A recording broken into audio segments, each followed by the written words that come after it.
service.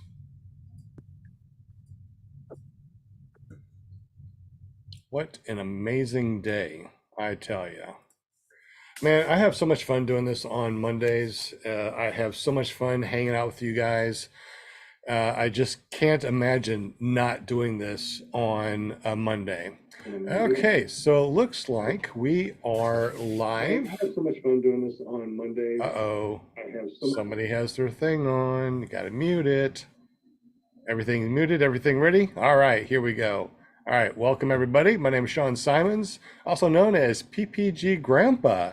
Man, we got a lot of people that are in the chat already. Run into this guy, Bonnie Franz, Jeremy, geriatricPPG, John Wayne, Travis DuPont, Brian Franz, Plainfield PPG, Goldie Thiel. Did I say that right? I don't know. I don't have my glasses on. Will Fly, Jim from ClearPropTV, Lift Paramotor. Well, welcome everybody. This is such an amazing day. Matter of fact, this is going to be so good. We jumped on just a couple minutes early so we can get Andrew Fuller to tell us all about his companies. He's got 3 companies now. I mean, he is rocking and rolling, and they're all taking off. No. All right, real quick, Jim from Canada. He is our official sponsor from Care Printing and Publishing. You can find him at carepp.com. Thank you very much for joining us, Mr. Jim. We also got Will Fly from Will Fly PPG. He's going to be getting your names and putting on the spinning wheel of winning things because we got some really good stuff that we're going to be giving away. We also got Scuba Steve that's going to be helping us out in the background. And of course, as always, we got Linda Anderson, our Paramom USA. Welcome to the show. But it's not about us. Today is all about Andrew Fuller. He owns Skytap Paramotors. He owns Skylab SIV, and now he owns a new one all about inspecting our wings. Andrew Fuller, welcome to the show. Hello, guys. And just so you know, if you don't know, Andrew was the very first person on PPG Grandpa's Paramotor podcast 4 years ago. Then he was on the next year, the next year, the next year. And here we go. We have him on the 4th year of PPG Grandpa's Paramotor podcast, ClearPropTV and Paratalk.org. Welcome to the show, my friend. Woot, woot, woot. For those of you that don't know Andrew, can you tell us a little bit about yourself and how'd you got into paramotoring? Let's see. I started flying 11 years ago, and yeah, I opened up Skytap Paramotors, making paramotor frames about 4.5 years ago, and then I started Skylab Paramotor SIV 3 years ago, where we do the SIVs, and now I moved on to the whole rigging side of things. So the way I got into it was just like everybody else. You know, we all wanted to fly when we were little, and once I figured out that once I was old enough and I was like, you know what, I can just buy my own gear, why not? So started off self-trained, then I got training from a bunch of people, and yeah, here we are. Man, I tell you, time sure flies, just like paramotor pilots. Now you started the Skytap Paramotors first, and you launched the Skytap Angel, the Spartan, and you also have another one that's in the works. Is that correct? Yep, we have a third one. I got the prototype in the garage right now. I have no clue what I'm going to call it. It'll probably be another 2-3 months before we have them out for production. But it'll fit all the way up to a 145 prop. It's swing arm frame, stainless swing arms with bearings, and all aluminum outer hoop. Yeah, I'm excited about this one. I think this one's going to be like I pulled out Phoenix. Yeah, I can't think of anything else to do on this one to make it any better. Like, it's fully adjustable with the swing arms up and down and in and out, and it is very, very strong. So we thought the Spartan was strong. This one's almost as strong as the Angel. Okay, so just for people that don't know your line of paramotors, could you tell us real quick about the Angel, the Spartan? Tell us, about the netting and how they're 500 test pound and fingers don't go through. Yeah, so the thing that comes on all our paramotor frames is we have depends on which one it is, but they have 400 to 500 pound test Kevlar netting, and it's all strung individually to each cage piece. So there's very little flex in the netting. So our main Our main thing with the cage, what we try and do is have netting strong enough to protect you from the prop and a cage strong enough to support it. And then the other thing all of our frames come with is a quick release harness. And then the Angel was the first one we came out with, also known as the round top. That one's extremely durable. It has every single safety feature you can imagine. Great weight shift. Its only downfall is it's not the most comfortable thing on the ground, just from the way it's built. Can't really get around that without getting rid of a couple safety things. And then the next one we built was the Spartan, and that's basically a swing arm version of it. Single hoop, very, very strong. It's got the netting, got the quick release, and it has a couple other features on it, like it has ball bearings in the swing arms, which I think we're the only people to do that. And yeah, that one's extremely comfortable on the ground. And then our next one, the Paramotor with no name, is 155 centimeter cage, and it's almost as strong as the Angel, and it's very adjustable. So you can move the swing arms up or down, left or right. You can offset them. You can make them really wide for good weight shift. But yeah, and all three of them fit on trikes. So the Angel is good because it's double hoop. So if you wanted to do some triking, that would be the best one. That cage will not flex at all. And the Spartan, is it good enough? I mean, it won't flex either when you're doing a forward on a trike. It'll flex a little bit, but you're not going to get contact with the prop. So Okay. Yeah, I'm pretty sure it's the strongest single hoop on the market. Okay, and then your new one is going to be just as strong as a single hoop, but it's double hoop, but it is a single hoop. It's going to be stronger. It's going to be almost as strong as a double hoop from the way it's built. So it's 5 cage pieces, and whereas the Spartan's only 4, and then we made the main frame wider, so the cage pieces are shorter. That way, the cage pieces are stronger because there's less distance that it has to go out between the main frame and the hoop. And then they're angled like the cage pieces on the bottom. All the struts are angled downwards, like at the point where there's the most pressure on the cage from like a power forward. So the newest one's almost as strong as the Angel. It's almost as strong as a double hoop, and stronger than some double hoops. It depends on how you build the frame. If you just have a hoop with spokes, that can never be as strong as if you have individual cage pieces that all link together. So it's more expensive to build them that way, but you get a lot more strength out of it, and that's the only way to put that 400-pound test Kevlar netting on there. So Okay. There was a question, Sean, and I actually was going to ask it too. It's a good question. Bonnie Franz was asking about the weight on the Paramotors. So obviously the Spartan, I've seen the Spartan. I really like that Paramotor. Of course, haven't seen the other one. So the difference in weight between the two. Spartan's 56 and the new one is 58. That's really close. Yeah. So it's just a little bit heavier. It's got a couple other things, like it has a motor plate on it, carbon fiber motor plate, which we use to so you can fit different engines on there without actually changing anything. And then it also, the way we do the motor plate is different from everybody else. We don't put the motor mounts between the engine and the plate. We put the motor mounts between the plate and the frame, and then the engine goes direct to the plate, and that way you don't get as much flex with the engine. Because there's 3 things that make a prop contact a cage. One is the prop flexes, and you can't do anything about that unless you get it like a helix prop is stronger than an E prop. And then the cage flexes, so we do our best to make a really strong frame. And then the third one is the motor actually moves a really good amount on the motor mounts. And the motor mounts are only like 5.5 inches apart on the Viterazzi's.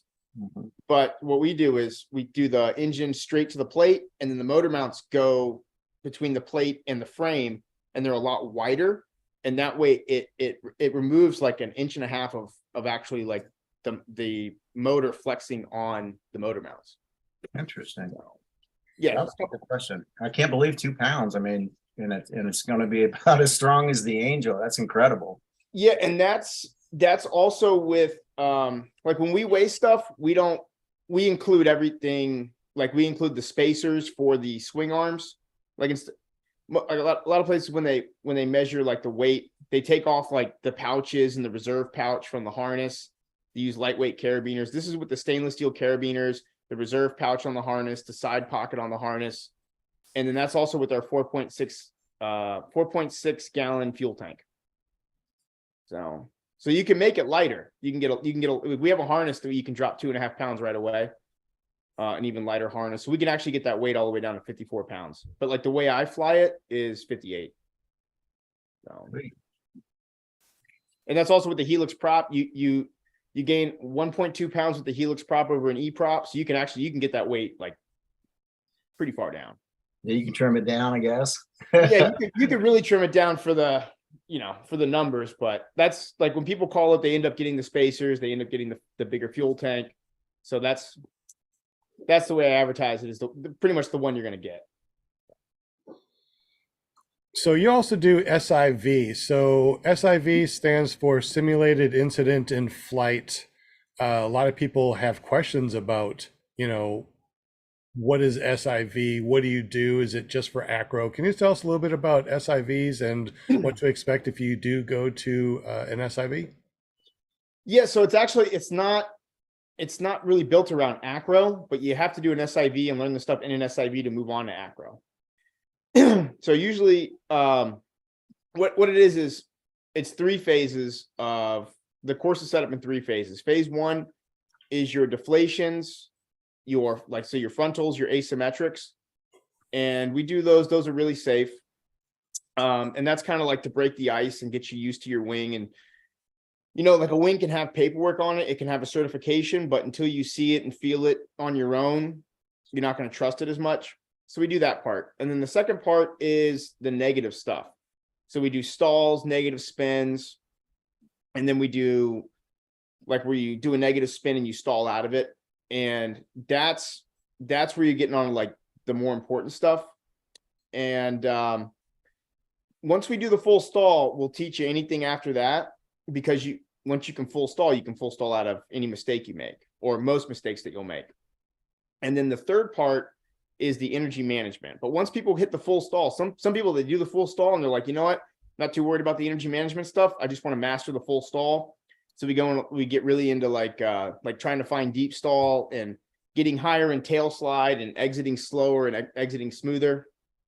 But then the third part is your energy management, which is your spirals, your wing overs, your sats.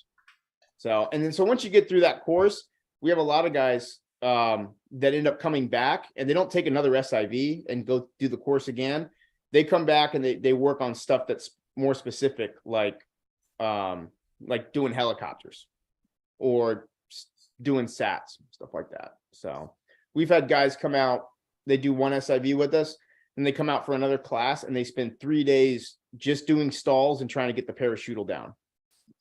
So what is the advantage of going to an SIV course after you become a paramotor pilot?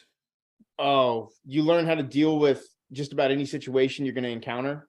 You learn how to recover your wing, how to fly with your wing half deflated, how to prevent the stalls, how to get out of a stall if you actually do it safely. You build the foundation to learn acro after that. So it's, yeah. So an SIV course is not to learn acro, it's to learn about your wing. And every time that you get a new wing, it would be kind of behoove you to go to an SIV course to see how that wing actually does in an SIV course. I went to your class and I had, I think the Roadster 3 for the first one. And then the next time I had a Gin Vantage. Next one, I forgot what I brought, but they all performed differently, even though they were still a 28-meter wing, all of them performed differently. So what do you think about that as far as going to an SIV course to see what your new wing could do or not do? Yeah, and it depends on your new wing, so if you go from like a beginner wing, like a beginner conventional wing, and then you go to like a reflex wing and it's a beginner reflex wing, you can come out and do the SIV on that. But if you start getting into like the hotter end, like pylon racing wings and stuff, you don't want to do an SIV on that. But what we can do is teach you other stuff on safer wings, and that will actually translate between wings. So like So yeah, some of them are too spicy, and Yeah. in certain configurations, if you're like full speed bar on like a really hot wing and you pull a deflation, it's probably going to be a reserve throw. So rather than just doing that, we work on like the finer stuff, like really dialing in stalls or really dialing in the energy management. So Okay. Looks like we got a lot of questions in the super chat, Will. Yeah, man. It's Bonnie Franz. She's coming up with some good questions. Another question for Andrew. How much does your SIV course cost? it's $1,200. We do 1 day of ground school, 3 days of towing, and we do up to 5 tows a day, and we do minimum 3 people in our course and maximum 4 people. So you get a lot of time, and you always get all your tows. So a lot of other actually every other SIV is minimum 8 students per boat. And when you get out there, there's too much time in between your flights, or you're rushed to get them in, and you're lucky if you get 3 tows a day. But if you cut that number in half, then everything eases up. You can spend more time with the instructor in between tows. And yeah. Okay, so it's a 4-day course, and the first day is all about ground handling. Mhm. And what does that do for you? I mean, because Not ground- obviously, It's just ground school where we just talk about what we're going to do. We do all the questions, and we'll do stuff too. Like sometimes the weather comes in and we get a day where we can't tow. And rather than just sitting around hoping we could fly, we'll go in and do I'll teach people how to do reserve repacks and stuff. So we don't waste a day if we don't get to fly. Or if we only get like a half a day of flying because we know the bad weather's coming in, then we'll actually have everybody throw the reserve on that day. And then we'll take you into a room and then we'll repack all the reserves so you can kind of see how it's done. oh, okay. So you get to learn how to repack a reserve also in an SIV course. If we have a bad weather day. Excellent. That sounds amazing. I think there's some more questions in the super chat, Will.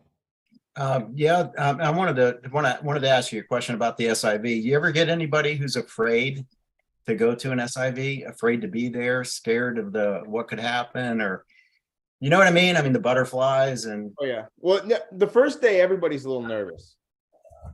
Like it's just the way it is. Everyone's kind of like, man, I'm about to go out there and do some stuff. And so first day, everybody's nervous. And then they get through the first day, and then the second day they gain confidence. And the third day, people are feeling sometimes too confident, because they just did all the stuff that they were terrified of, and they did it, and usually it's no problems.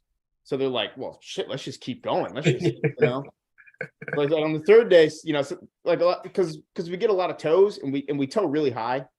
Like we have the fastest towboat in the whole country, possibly the world. It'll do 58 miles an hour. So I can tow you downwind. We don't have to rely as much on the pilot to get a good tow. Like I can make up for a pilot not following the boat so well. So you don't just get like 5 tows, you get like another 1,000 feet over there, over other SIVs. And what happens is you have a lot of time where we're going through maneuvers to where at the end of the day, I'll just be like, or when we're doing something, I'll be like, hey, now you're going to go up there and you're going to practice this on your own, and I'm just going to watch you. And sometimes people are like, yeah, man, everything's gone perfect so far, so I'm really going to rip it on this, and I have to be like, whoa, calm down. Let's not do that big yet. So that's the number one thing I've heard people say after coming back from an SIV is it really gave them confidence in their equipment or their skill. Yeah. And it'll actually mellow out a lot of people. Like some people, they come in and they're like really like they've been doing a lot of stuff before they come to the SIV, and then we go out there and we go through all the different steps, because you don't just step into something. We do all the things to build you up to it. And then once they do it, they're like, man, okay, this is what I get into if I screw it up, but my wing's hotter than what I'm using in the SIV. And they'll actually dial it back on their paramotors, which I like that a lot. When people do that, when they're like, okay, I get it. This is a different environment. You got a rescue boat. There's no engine. You got reserves. And so they'll go a little harder out there, but then when they get back on their paramotor, they kind of mellow it out. And yeah, I think that's a good thing. Cool, man. Well, my first SIV was 6 months after flying, and I went there thinking that these little S turns were wing overs. No, I remember that. Yeah. Yeah, so I learned how to really do a wing over. I'm like, wow, the wing is way down there. How about that? And flat down spirals and all the stuff that I learned over there is just absolutely amazing. But just like Andrew said, after you do an SIV, once you get on the paramotor, you don't want to really do the flat down spirals and wing overs and stuff like that. It's like, you know what? I feel very confident on my wing. I feel very confident in what I'm doing.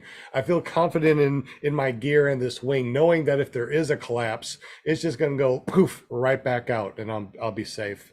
So I really enjoyed going to the SIV courses. I feel like I'm a better pilot because of that.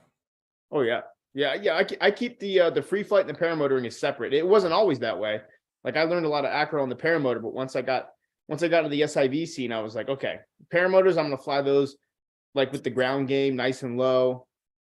A lot of foot dragging, stuff like that. Basically, like either like a jet ski or a four-wheeler, but I'm flying. And then in free flight, it's all acro.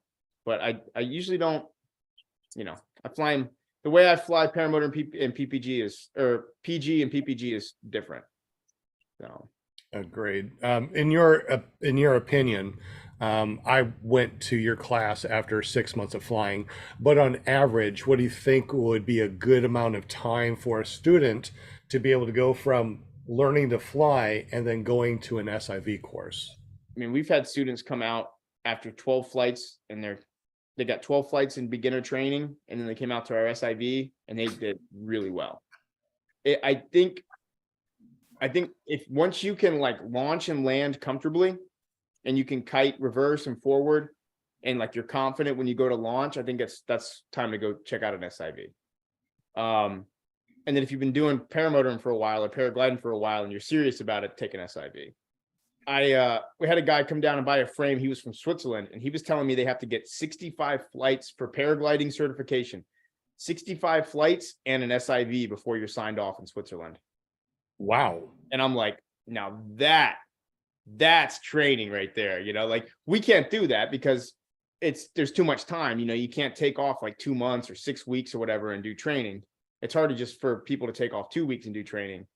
But when he told me that, I was like, like if everything was free and none of us had jobs and we could that's the way I would do it. So your school is 4 days. Can you break it up to do a Saturday and Sunday, and then the next week the other Saturday and Sunday, or does it have to be consecutive? Consecutive.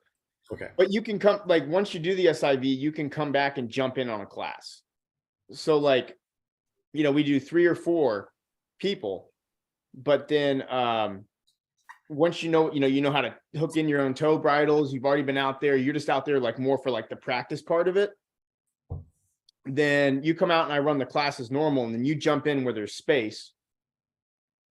And yeah, you can come out for a day or 2 days. Oh, that's excellent. Yeah, that's where we'll fill like a 4th spot like that, or sometimes like the 5th spot.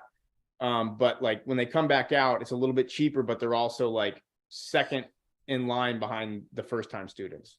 So okay, that's pretty excellent.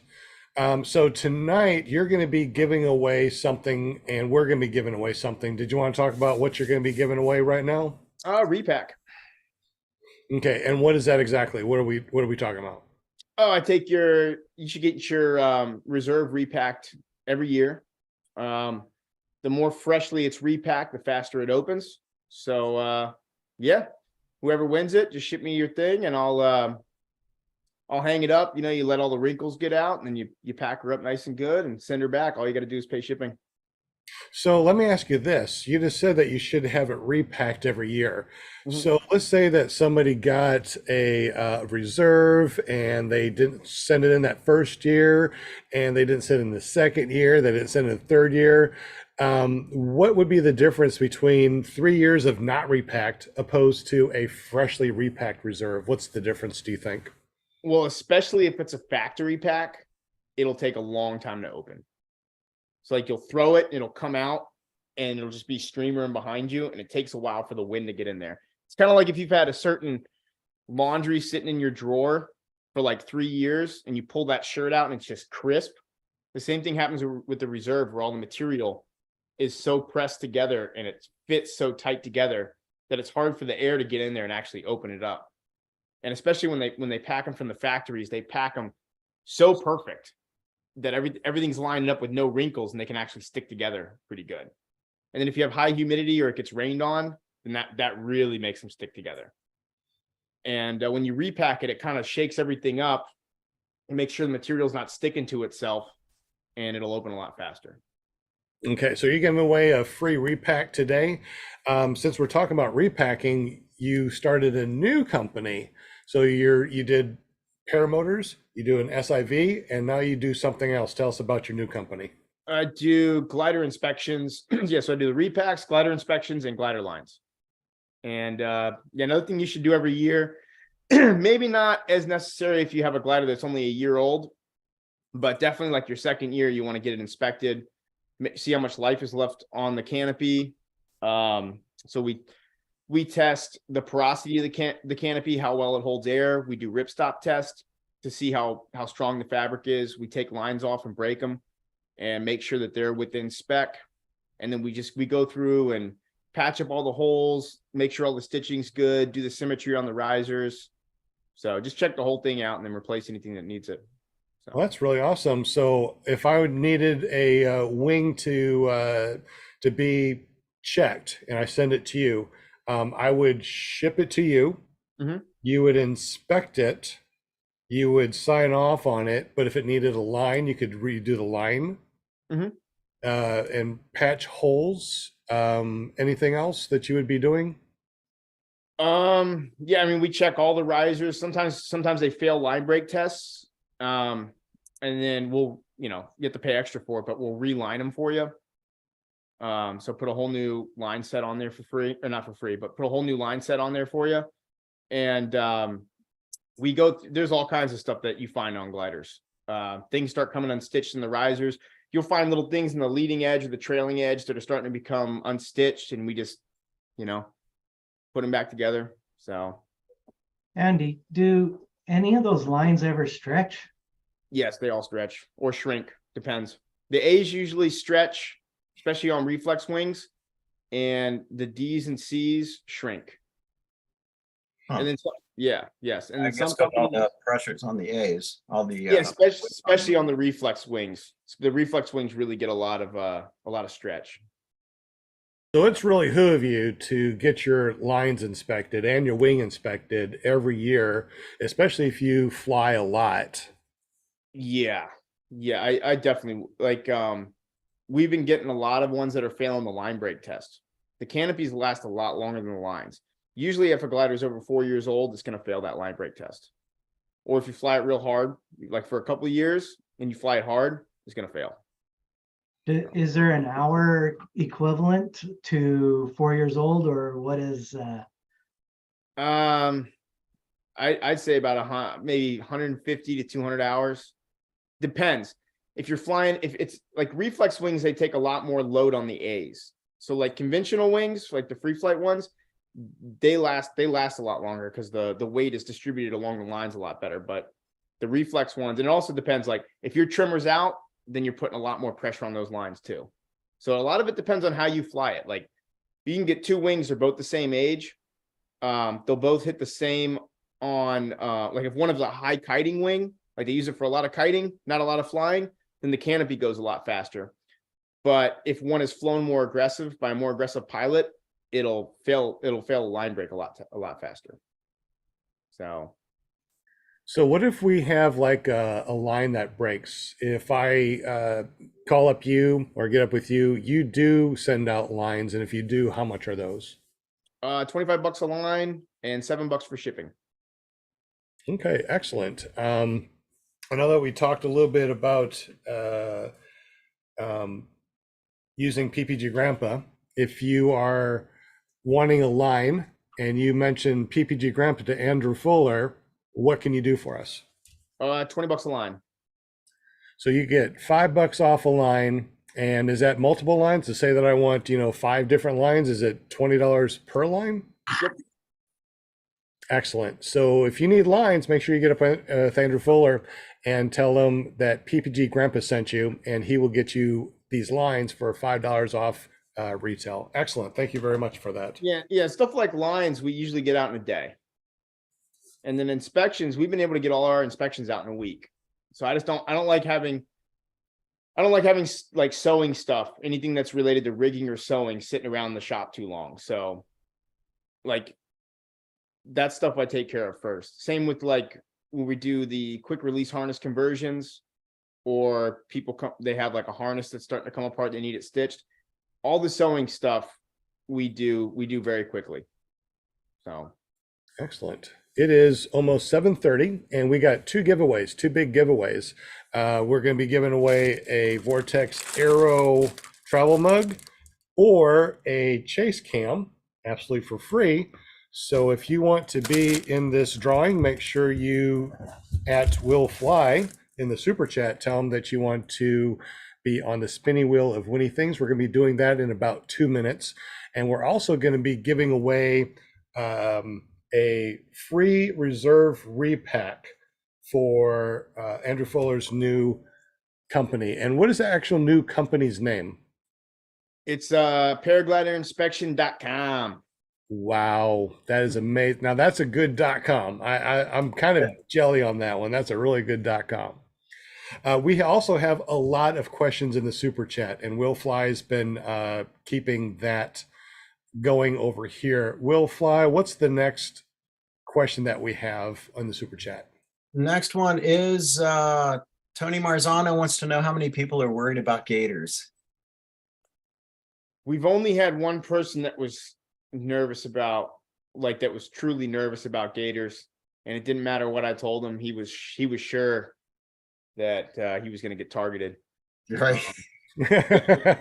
How'd it turn out? I mean, is he still with us?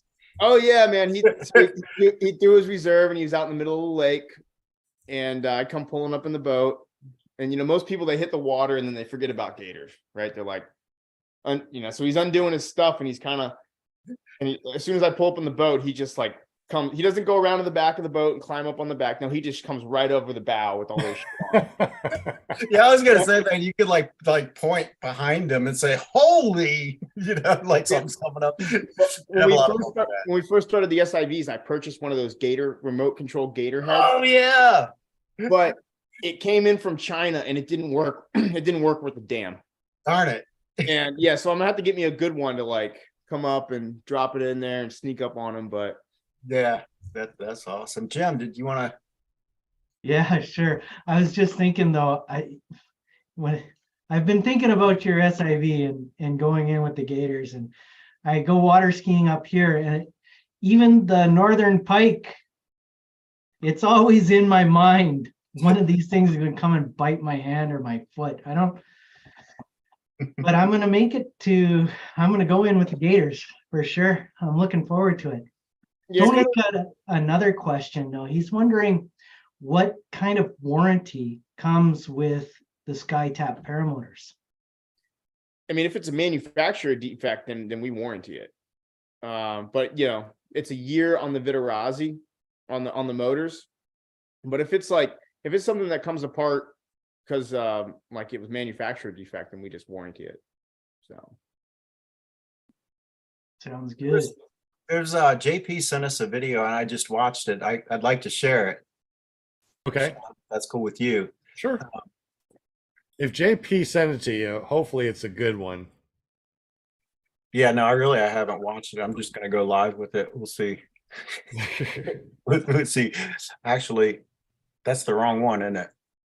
I don't know. Oh, is it too small or can you see it? I don't know. It just says log in, related videos. Let me try it again. Okay. It was actually pretty cool. Let's see that. Now, can you see it? Yeah. Okay. Okay. So, do you remember this, Andrew? I do. I don't have a TikTok though. Yeah. It's demonstrating the durability of the cage. Yeah. I mean, check this out. Doing a cage drag all across the field. Who's doing that one? That's me. Was that you doing it? Yeah. Oh, that was That's really you? cool. I know Yeah. that Leah did it too and was tearing up the ground And She got in trouble with bad apples. I got in trouble. I don't fly at bad apples because I'm not allowed to cage drag. You know, it's too many rules. I like the rules, but it's like I kind of like, showing off, to be honest with Yeah. you. yeah, I tell you what, I cage drag a lot, and one of the things that I like about it is that on nil wind days, nil wind, I can gas it 100%. It's behind me. I can do a powered forward and not worry about that cage flexing at all. Matter of fact, there's no way I can reach back and get my fingers stuck in a prop, no matter if I try or not. You just can't get your fingers caught in the prop. It's really good design. Yeah, Wow. with both our frames right now, we hardly sell any cage pieces. We Cage. finally had somebody break the chassis of the Angel. Finally, after like 3.5 years. What he did was he came in to do a wingtip drag, and he hit the wing so hard that it took like a 40% deflation, and then he rotated like his cage, he's like this. He actually rotated around backwards and caught. So he was doing a turn to the right, but he rotated and he caught the left back of the cage on the ground and ripped it forward and then tumbled. And he actually managed to break the whole thing. It was pretty impressive. Yikes. Well, at least I learned a new lingo tonight. What's You that? guys taught me. The cage drag. I've never heard of that. Yeah. Well, that's I because could be like, yeah. That's yeah, man. because Have you ever can't- cage drag you before? can't do that on anything else other than an Angel, You do that on anything else and you're going to be tearing up your paramotor. Oh, so you can only do it on a certain, you're like, Linda, don't get any ideas. No, no, Only no, do no. it on the Angel. Right. All right. Okay. It is 7:35, so before we continue that, let's go ahead and spin the spinny wheel real quick. This is for either a Vortex Aero travel mug or a chase cam. You just let us know what you would like in the super chat. We'll fly whenever you're ready, my friend. Bet. Hope I got everyone. And you guys need to be here for the free reserve pack. This one, if you just get up with me, you'll have it. No big deal. But that free reserve pack, you must be present to win. Whenever you're ready, sir, spin the wheel. All right, I got one more in there. So I'm gonna shuffle. And All right. again. Good luck, everybody. Good luck. Good luck. Good Who's luck, going to win? Gatters. I think it's gonna be Plainfield PPG. Really? Let's see. David Ruff, probably. David Wolf. I don't know. They're probably going to be battling it out, I think. Let's see. Is Plainfield PPG, is that in Indiana? I don't know. Plainfield, are you in Indiana? Uh-oh. Oh. You can kind of Go. like the Go. Paramotor. Lift. Lift paramotor. No way. Yeah, congratulations, All Austin. right. All right, buddy. Hey, Congratulations. you got my number, so just text me and let me know if you want the Vortex Aero travel mug or a 3D printed chase cam. All right, we got a bunch of questions left. Will, what's the next question? I got a question. Oh, Scuba has a question. Scuba, go for it. Well, I asked this question to David Ruff, and since he's in chat and I got all you guys here, I can get everybody's opinion. How long do you think you can store gas or mix gas before it goes bad? What's the safe range before you should get rid of that gas and get new gas? Well, don't get rid of it because you can always put it in your generator or weed eater or something like that. Right. But some of the oil does tend to separate. Even if you shake it back up, it'll still be separated and could cause your motor to run kind of hot. Andy, what do you have for that? I would say after 5 weeks, definitely do it. That being said, I've waited 4 months and gone right out there and flown. And My gas is from last September. Get rid of it. I'm just saying, that's how old my gas is right now. So I'm like, yeah, I probably need to change that gas. Well, Yeah, I do the it- same thing in my boat. If we go a month without doing an SIV, then I take all the gas and I put it into my truck. Yeah, Yeah. that's what I do with my paramotor fuel, put it in my vehicle Mhm. and then go fill up the jerry can again. wait a minute. Do you keep your gas separate and then oil? Because what I do is I get the non-ethanol, put it in a 5 gallon, and only when I'm ready to go out and fly do I mix my gas and Oh. oil. I have had gas, non-ethanol gas, in a tank for a long time without any issues, remixing it later on. But once it's mixed, the countdown timer is probably a month, I would say, would be safe. Andrew, like Andrew said, could be 5 weeks. It could be four, you could go out there in a couple months. It just really is one of those things. Do you want to chance your engine to get warm, Jim, and possibly burn a hole in it? Is that why you? Right, Is that that's why what you're I'm getting worried holes in your about. piston? Is that why you're getting holes in your piston, Jim? Are you using old gas? I got holy pistons. Holy moly. You got How double about you, responses. Will? How about you, Will? How long do you let yours sit around for? I never let my gas sit around. It never has a chance to get old. So, I mean, I mix 5 gallons at a time and I use it, on a regular basis. The guys in the chat, Walter Priori says 3 months. Someone said a year. But I also use ethanol free gas, which is better for the not attracting the water, right? So, Right. I wanted to, I don't even know if we got a gas station near here that has, ethanol free. I did use the high octane gas, but I mean, I just got the Paramotor and I filled up 5 gallons and mixed a 5-gallon batch. And this is still that same 5-gallon batch. So, If it's not non-ethanol, if it has ethanol, it's probably, I wouldn't.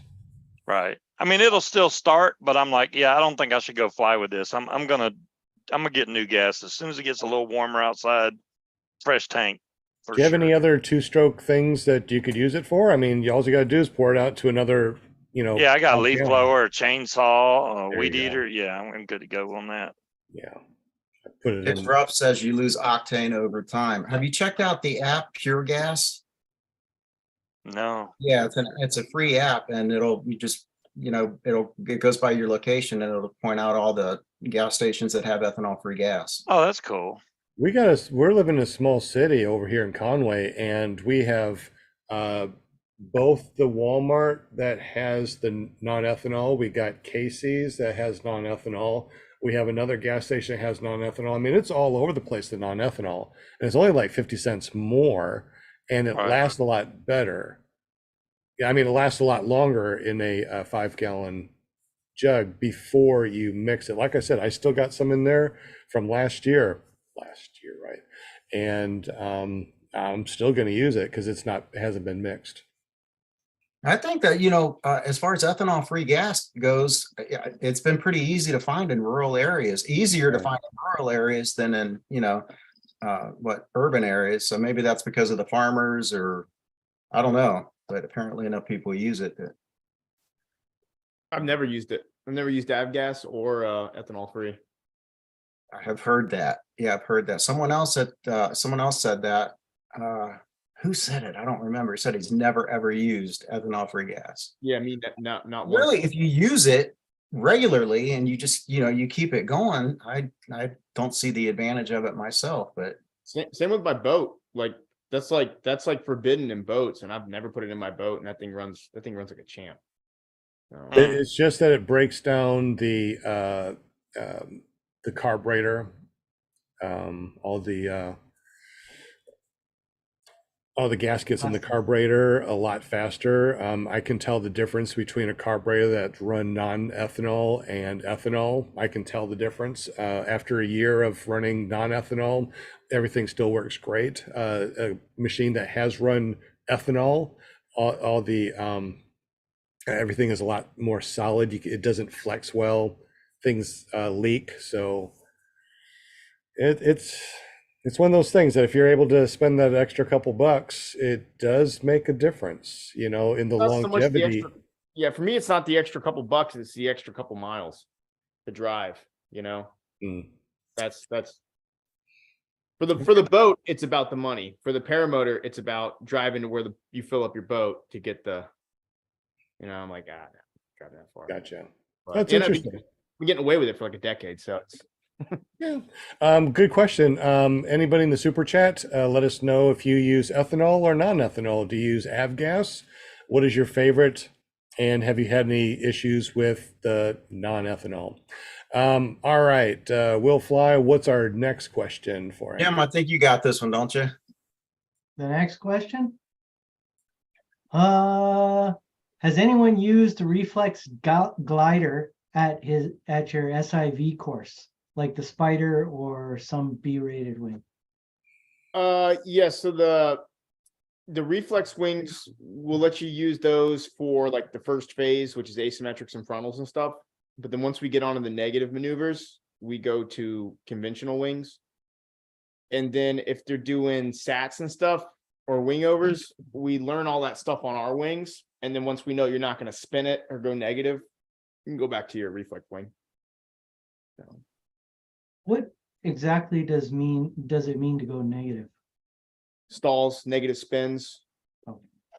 So like if you do a wing over wrong, like you wait too late and you pull like real late and hard, instead of keeping the load up, the wing will actually like go into like a stall. And when it reopens, it's going to shoot hard.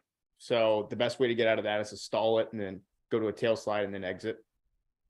Or if you're doing a sat, if you pull too hard and pull too early, if you don't pull hard enough or you pull too late, it just does a flat down spiral instead of a sat. But if you pull too hard and you pull too early, it does like a one rotation heli, call it like a coconut spin. And it goes up over your head and spins, and then it stops, and then it's going to shoot one of the directions real hard. And if it's a reflex wing, it's going to shoot real hard. But you stall it to keep it from shooting.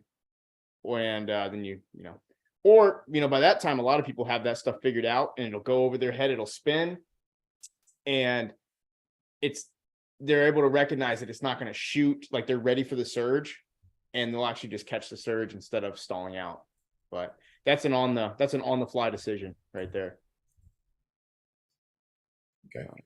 Like going negative, like you ever see those crash videos when the guy's taking off and like the wings over here, and then it goes slower and slower and slower, and then all of a sudden the wing does. That's because the wing went negative. That's a negative spin. So now you can't stall out of it when you're 30 feet off the ground, but we do stuff to help you recognize when the negative spin is. So one of the things we do after you do full stalls is we'll have you, and what causes that on takeoff is the prop is torquing to the right. They're trying to weight shift to the left, but they have their butt on the wrong side of the seat. So they're actually weight shifted to the right. So they're trying to compensate the prop torque and their weight shift with left brake, and they slow the glider down to where it's not moving fast enough, and then that's when it goes negative. So the way we simulate that in the SIV after you do stalls is we have you weight shift really hard to one direction and then pull opposite brake, and it'll go slower, slower, slower. And then the wing, when you're doing a spiral, the wing is flying like this. When it goes negative, it'll go like this. So it turns the forward motion and it goes like this. And you can actually feel it like bite and go to twist. And when it goes negative, and you can let your hands up and it'll just go whoop, and then it'll fly out. Had you held it like a half a second longer, it would just go into a negative spin. And then if you don't put your hands up fast enough, then you have to stall it and get out. But that's one of the things we do to help people recognize what that negative, like what like a pre-negative spin feels like, and then what it feels like right when it goes negative. Because if you catch it quick enough, you can fly out of it. If you catch it too late, then you need to stall out. So. All right. Next question, please. You've got got quite a few. Some are just comments. Do students have 1 or 2 reserves at the SIV course? Mandatory 1, 2 if you want it. So Cool. you usually got a reserve in the back, and if they want a secondary front mount, they can have a secondary front mount. And it also depends on the student, and it depends on what they're doing. you know, so. Well, that makes sense if they're doing more dangerous stuff. Yeah, that makes perfect sense. David Ruff made a comment. He said, man, those 5,000 or those 5K tows were amazing, and how confident I felt after the class in thermals, bar none, A+. So cool. And then Jeremy asked, is anybody, ask Andy about his bar tacker. He loves that thing. I do love that thing. That's my favorite. That's my favorite sewing machine. That's what I do all the work I can with that bar tacker, unless I have to use something else. But yeah, it's a Wow. strong stitch. Basically, it does a straight stitch this way, and then it zigzags over it, and then it does a straight stitch this way, and then it zigzags over it. I've seen your sewing machine. I'm sorry, man. I've seen your sewing machine. It's amazing. I mean, that's like a heavy duty. You brought it to Bad Apples, I think, one time. Yeah.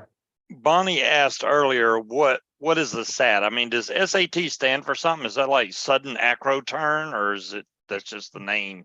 I think that's up for dispute. Like the Swiss say it's Swiss acro trick. It's like they were like the first people to figure it out. Like people knew you could do a SAT because if you screw up real bad, sometimes you'll end in a SAT, right? Like if you take a really big deflation and it sticks in there, you can do a SAT. But they were kind of like, how the heck do we actually enter it from straight and level flight? You know, because they've only seen it happen to people when this is, 30 years ago. So apparently the Swiss were the first people to figure it out. So they call it a Swiss acro trick. And then some people call it a stupid ass trick. Because it actually doesn't accomplish anything except for showing off. But that's the main thing that a lot of people want to learn. So like in the SIV, like if you get all the way up there, like the SAT's usually one of the things that people ask about. But it's like I think the most important thing you can do in the SIV is a stall or learn how to stall. And the next one is the reserve throw. And people, after all this stuff people will do, it's the reserve throw that makes people nervous, because the entire SIV in your entire flying career, you have control of the wing. And then when you're doing a reserve throw, you have to like abandon control of that wing and then throw out your laundry and then disable the wing. So it's counterintuitive, but I've seen some like real high end pilots that are like doing really well in the SIV, and it comes time for the reserve throw, and they're like, man, I'm a little nervous about this one. It was like, really? After all the stuff you've done? But yeah. So I say it stands for Swiss acro trick. I don't think it's that stupid. Cool. Okay. So I know that a lot of people are, that may or may not have pulled their reserve. Here is a quick video where I was at the SIV course and I was explaining, if my computer is not going to chop up on me, is how long does it actually take to open up? And I may not have enough bandwidth to do this, and it doesn't look like I do. So what I'll do is I'll just share the link in the super chat. What else? What other questions do we have for her?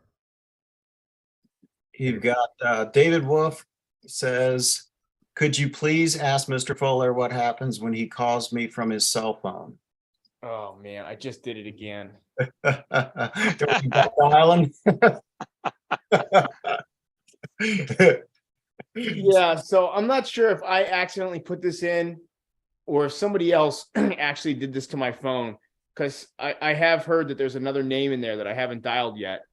That's Kirk Pfister's number. So I think somebody else put it in my phone because I actually spelled his name correctly, or I wouldn't spell his name correctly. I wouldn't put the E on the end, but I've called Pfister twice trying to get a hold of David Wolf. And the second time was like not even a week ago.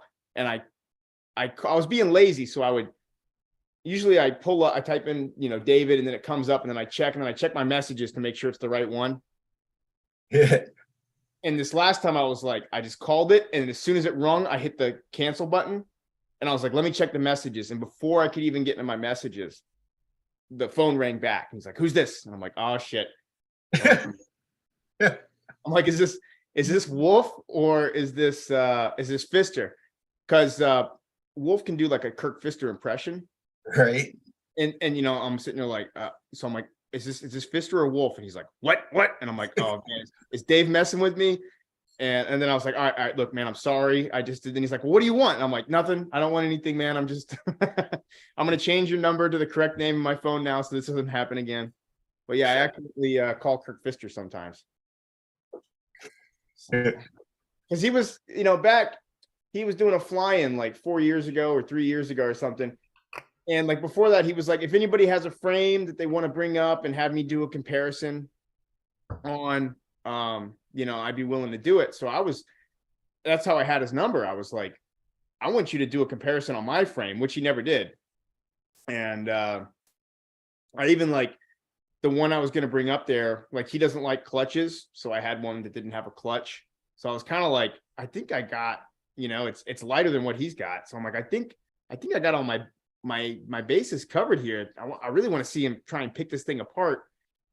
And as soon as he found out what I was up to, he was all about me coming to the fly-in. But as soon as I was like, I want you to do a review of my frame, then he just ghosted me. So but I still talk to him once a year when I try and call Wolf, but not anymore. I changed the number.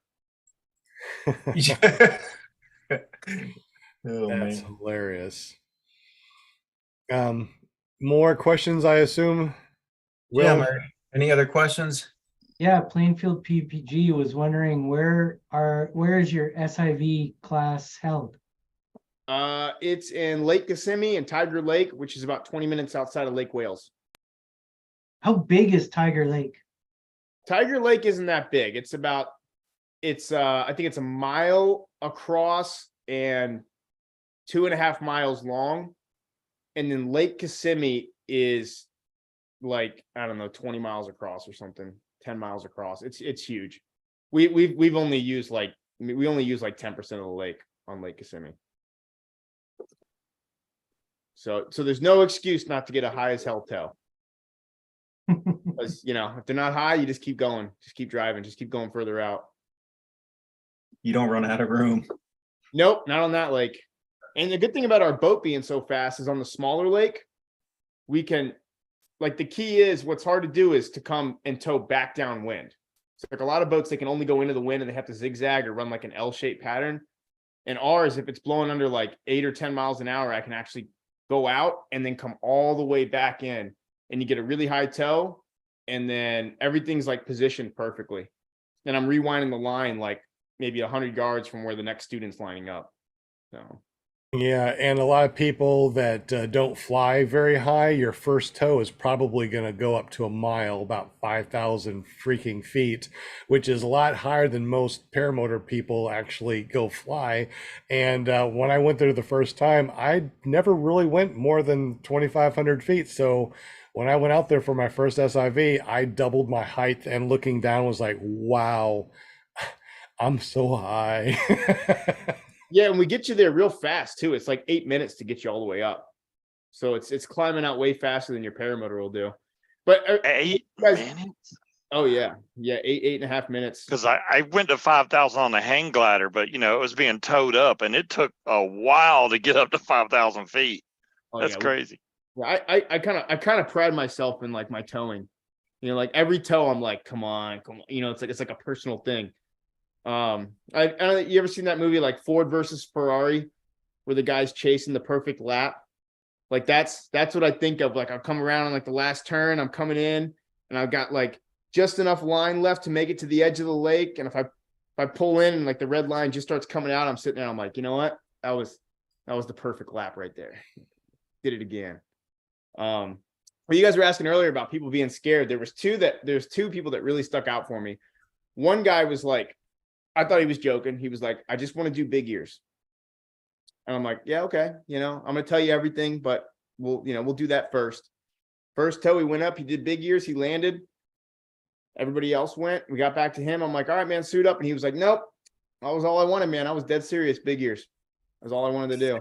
That was it? That was it. That was all he did. And the second one was, I was towing this guy up and he just pinned off. Or no, he was getting towed up by the tow tech and he pinned off at like 500 feet. I'm like, okay, like maybe the weak link broke or something. He landed. We're like, are you all right? You gotta go a little higher. And he's like, can I go up to like 1,000 feet maybe and then do stuff? And I was like, no. We stopped moves at 1,000 feet. So we get him up like around 800-900 feet and he pinned off again. And so I figured out, like, when he was under tow, if I talked to him on the radio, like, hey man, everything's good. So I'm driving the boat now and I'm like, we're just going to maintain this pressure. I'm not going to give you any more pressure. And I start dialing up the pressure, and I'd be like, hey, I'm just going to tow you over here. You're probably only at 1,500 feet. And he's at like 2,500 feet. And like round this. But if I talked to him throughout the tow, he was fine. Like if I took like 25 seconds off from talking with him, he'd pin off. What does that mean, pen? Can you explain, like, people like me, okay, so the pen off, what does that mean? And also the big, what did you say, the wing, Oh yeah, big ears is when you what just they mean? you just flap in both wingtips. It's Like, real go stable. down. Yeah, You you're go flying and you just pull them in, and nothing happens, and then you let them go and they come out. It's as mellow as it gets. What's the pin thing? Pin means? off is when you release. So the Oh, pilot- he kept releasing on oh his yeah, own. he would release either at 500 feet or unless I stopped talking to him. Gosh, yeah. So No wonder you he had a really good SIV though. Like he had a real good SIV, but it took like we had to figure out how we were gonna, because actually the first day on that SIV, the weather wasn't that good. Like the wind was blowing really strong up high. So what we did was we just had each student do 2 reserve throws because the wind was mellow at like under 1,000 feet, but over 1,000 feet it was blowing strong. So we did that the first day, and then and we had figured out that he didn't like being very high. And then so the second and third day we talked with them. We were able to get him up nice and high. I didn't pull him up as high as everybody else. But it was high enough to get everything done. 3,000 foot tow is normal normal for SIVs. We usually do 4 and above, 4,000 feet and above. Okay, thank you. Yeah, I was just wondering about that. So, Yeah, just the release. The pilot can release whenever he wants. oh, We recommend hanging on till the top because altitude's the name of the game. But because basically when you're pulling the boat and all that, you're the boss, not them when they're up in the air, because you gotta be concerned for their safety and everything too, right? Because some you get up there and they're brave, or they're trying to be really brave or whatever, and then you're like, nope, no, not yet, or you know what I yeah, mean? if they don't want to do something, they just do a big ear. So Oh, okay. you have big ears, and then you have one big ear, which means no, or hold on, or something's Oh, up. okay. Yeah. Interesting. Sometimes people get tired. Sometimes they do it once and they're like, yeah, I'm good. Let's move on. Sometimes they don't hear me, so they do a big ear. Okay. Interesting. Okay. Hey, Mad Sloper was wondering, can you do dolphining, beeline stalls, and asymmetric spirals is there a preset curriculum for Andy's course? There's a couple, once you hit the stall, it's whatever you want to do. So the dolphining we call porpoising. And yeah, we'll do that one. And we'll also, like, once you get past the stall, we'll do this thing called the whip stall, which is when you pull on the brakes and then you let the glider, then you go hands up and the glider surges. And then when you swing back underneath it, when it goes to shoot forward again, you pull brakes, and make it go a little deeper. And then you go hands up. And the idea is to go so far back that when it surges forward, it actually frontals, and it's a real frontal. So you said you got 3 stages to your course, right? Or is there 4? There's 3. So on the 3rd stage, does that require a reserve throw? That the reserve throw comes whenever that's convenient. Whenever it's convenient. I was just wondering, did you do the reserve throw before you move on to like acro stuff and all that? No, we do the reserve throw, like, if it's not that good weather on the first day, we do the reserve throw. Let's say you come out, let's say you get tangled up in something and then you come out and you're flying all good but you're not going to make it back towards shore, then rather than you just fly into the water, we say, hey, we're doing the reserve throw now, you know? Okay. I got you. I got you. Yes, Cool. and then if you get through the course and the water's not too cold, or you're from up north and the water is cold, if you get all the way through it and you haven't thrown it yet, then you throw it like usually last tow. But sometimes we like to get that in. If people are like sometimes, and we don't have everybody do reserve throws at the same time. Like sometimes people do 3 tows and you're like, man, I'm a little tired. I don't want to do the 4th tow. I don't want to do the 5th tow. So I'll be like, hey, why don't I just tow you up to like 800 feet? You throw your reserve, then we dry out your gear, and then that part's out of the way, and we don't spend another tow doing that. But then the other question they were asking about beeline stalls.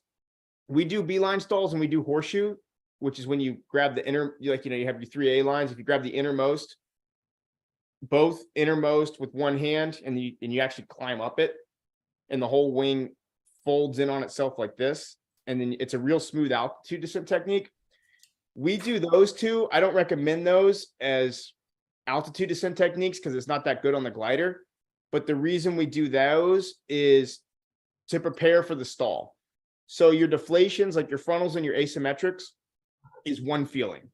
And if you get nervous and you pull the deflation, you let up on the deflation, nothing happens. But a stall is one of those maneuvers where there's a moment, like right when you stall it, when the glider's behind you, that you have to hold the brakes down until you get underneath the glider.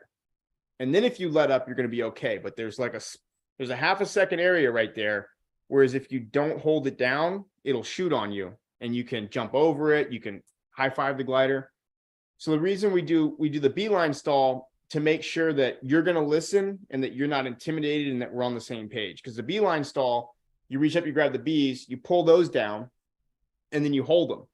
And I execute the beeline stalls with the same commands as a full stall. But if you do the beeline stall and right when the glider tacos, you release it, then we got some more training to do, because if you were to do that on the full stall, you'd get in trouble. But if you pull the beeline stall and you hold it, and then you just hold it there while I'm telling you to hold it, and then when I say release, you release, then you trust me, I trust you, we can move on to the full stall. So it's not one of the things we teach for like an altitude descent technique.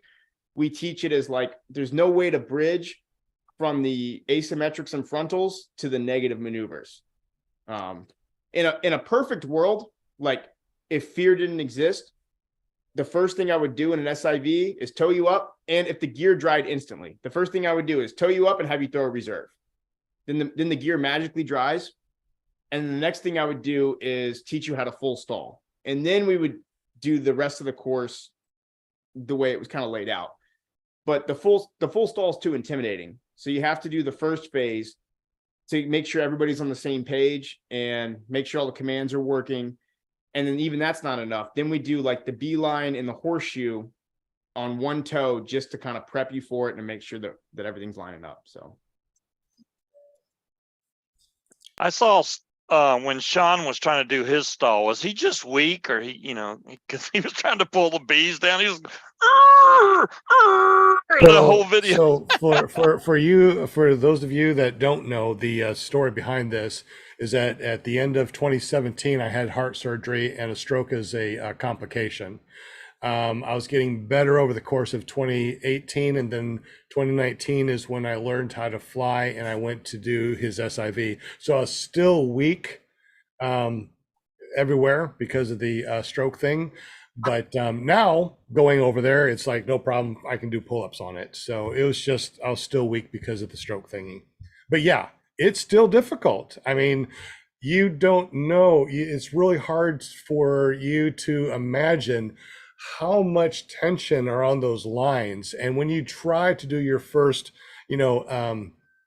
stall, A-line stall or B-line stall or frontal, it's a lot of work. And then immediately, as soon as you let go, it just opens up. So you really trust your equipment after that. yep, there's actually a thing that we added after your SIVs. It's a different way of stalling. So we still teach the tail slide one, but we don't always go straight to the tail slide. So what we do is you bury the brakes, just like you always do. and the glider falls back, and then you come underneath it, and then you're in full stall. And you can actually, once you pass that point, once you're underneath the stall glider and you're not in front of it anymore, believe it or not, if you throw your hands up, you'll fly out of it. So what we do is we teach, you bury the brakes, and then I'm like, okay, full stall, hold it, hold it, hold it, hold it. You're in full stall. And then I say, check release. And you come up to your chest, and then you go hands up. So you go boom, boom. And the glider opens up partially and then opens up all the way, and it actually exits really smooth.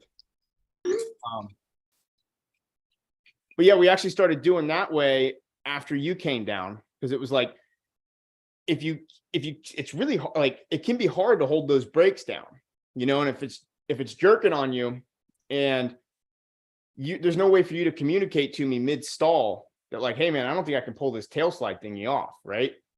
And then, but you can check release and come out nice and smooth rather than trying to come up with your hands and then having it actually pull a hand out.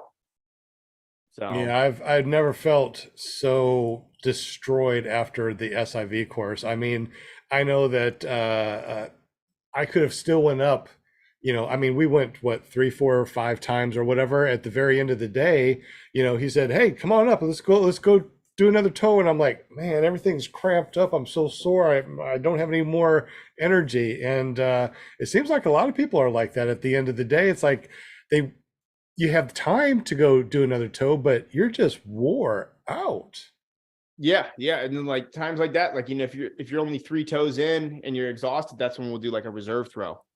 But like for me, I can only do 3 toes. I can do more, but after 3 toes, I start getting worse. Like I'll be like, all right, 3rd toe was great. The 4th toe, I'm going to hit everything perfect. And then I'm actually worse on my 4th toe. And then I'll go back up because I'm pissed, and I'll do a 5th toe, and everything will go to, I'll have even less control. And it's like, just call it. So, but the other thing that wears people out is it's not actually the toe can get you a little tired, but also just like the intensity of doing something new. You know, you're sitting there going, you know, you got 8 minutes of being like, oh God, here we go. We're going to do that thing, you know, and it's 8 minutes all the way up. Like, And if you've never been towed behind a boat like that, it's the most crazy feeling you've ever felt, because as he's making that big turn, going straight, it's no big deal. But as he's making that big turn, now your wing is turning like this, and you're pulling as hard as you can to stay underneath that wing, and you're going straight with this wing all sideways like this. You're like, this is weird. But it is very interesting nonetheless. The whole thing is definitely worth it. Definitely need to go do an SIV course if you haven't. You learn so much. It is 8:10, just turned to 8:11 p.m. Central Standard Time.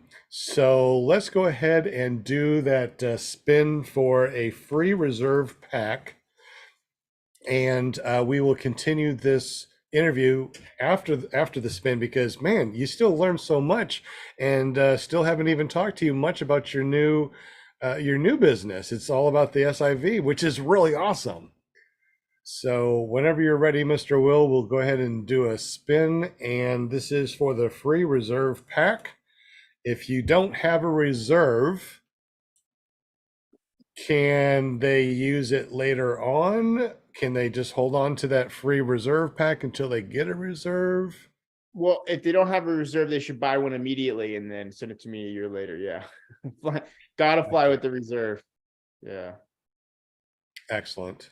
We have got a ton of questions in the chat too. They've been burning it up, Sean. Your wheel thing, I can't see the spinny wheel. I just see like the top part. Let's see. Let's try it again. All Took right. me 2 times last time. There we go. Nope. Yeah, here. Is that better? There we go. I see it now. Okay. All right. Shuffle, shuffle, shuffle. Shuffle, shuffle. Do the truffle shuffle. And here we And go. this is from paramotorinspection.com. Cool. Let's Look at all see. the chatters. Hi, chatters. Thank you for joining us tonight. How many people we Maybe got John watching? Wayne. I can't see it now. How many people we got watching right now? I can't see. A lot. 40 watching and 16 thumbs up. Excellent. Nice. Oh, is it There's geriatric David or Wolf, lift again? Geriatric PPG. Yeah, I think it's going to be. Looks like John Wayne's going to win it. Oh, it's so close. Yeah. Yay! I was right. John Wayne, congratulations, buddy. Right on, man. Cool. Did Austin ever tell us what he wanted? Um, Or was there a choice? he can just text me. We chat on the phone a lot, so just text me and let me know what you want. It's no big deal. Hey, since you got all the names up there, can you say hi to everybody that's on that's Hi, on the everybody. list? Hi, everybody. Hi. Yep, Well, I we know got- John Wayne has a reserve too, because you can see it in his videos. He's got a reserve in front, so it went to a good person. Absolutely, good deal. Hey, did Plainfield PPG ever say if he's in Indiana? Oh, yeah, Plainfield PPG. I'm sorry if you. Yeah, if he's in Indiana, I got somebody for him. Cool. Cool. So to our chatters, we got James in the house, Greg Laney, and hold on a second. David Kelch, David Wolf, geriatricPPG, Lift Paramotors, Stephen Goodpaster, Flying Flamingo Jade, Never Trust a Skinny Chef Shane, Walter Priori, Lost Walter, Bonnie Franz is in the house, David Ruff, Brian Franz, John Wayne, Tony Marzano, Jeremy, Matt Sloper, Charlie Wash, Travis DuPont. Hi, Charlie. PPG. I think I got Jeremy in there twice, maybe. I think I do. Maybe not. Yeah, no, I do. A-Lines, what's up? JP Tulo, what's going on, man? Joel, Adele, Angela Preslick, Deweese Milstead, and Goldie Teal. Deweese. Much love. Oh, I see somebody without glasses. I know what that means. Uh-huh. That means I need to put on my glasses. All right. Hey, Andrew, Gotta do the thumbnail, everybody. Pay attention. Never Trust a Skinny Chef Shane wants to know if you're going to that new fly-in this year. Ooh. One. Yeah, it's Flight for Gage, and that is in Bowling Green, Florida. in Oh. Oh, June. he sent me something about that. Yeah. That's next weekend, I think, right? No, June. June. Oh, yeah. That's far enough out. It's in Florida. I'll be there with all the sewing machines and everything. Right on. I'm going to be bringing my wing to you. All right. Awesome. So, are you ready? Ready?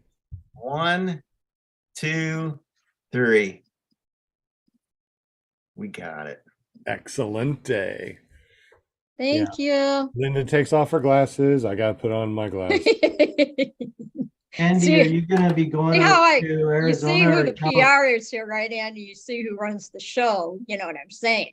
I see that. I keep them all in line, and when it's time to do thumbnail, that's the only way they pay attention to me. Otherwise, I'm messaging them, whatever. But yeah, it's all fun. Zach Gannon just joined us, and so did Wiggy Wing. So, Andy, will you be going to Arizona or California this in a week or two? That's just too far to pull that toy hauler. yeah. I keep saying next year, and I'm like, okay, I don't have to do it again next year. I really want to go to that Arizona flying circus, though. I've heard only good things about that. Where's the best place to buy a reserve? And should you mount it in the front, or is the side more preferable? So I like them in the side because I use the quick release harness. Oh, okay, gotcha. Yeah. And I've never thrown a reserve in combat, but I have quick released out twice. The front is significantly easier to find. Yeah, that's what I was looking at. I mean, I've just heard the horror stories of people's reserves accidentally going off while they're flying. That would be bad, right? Yeah, you got to check your pins. Yeah. Like the free flight guys before they launch, part of their pre-flight inspection that paramotor guys don't do is they actually look and make sure that their pins or like their weed whacker line is through Right. those holes and everything. Because an accidental deployment can break your back. Like Ouch.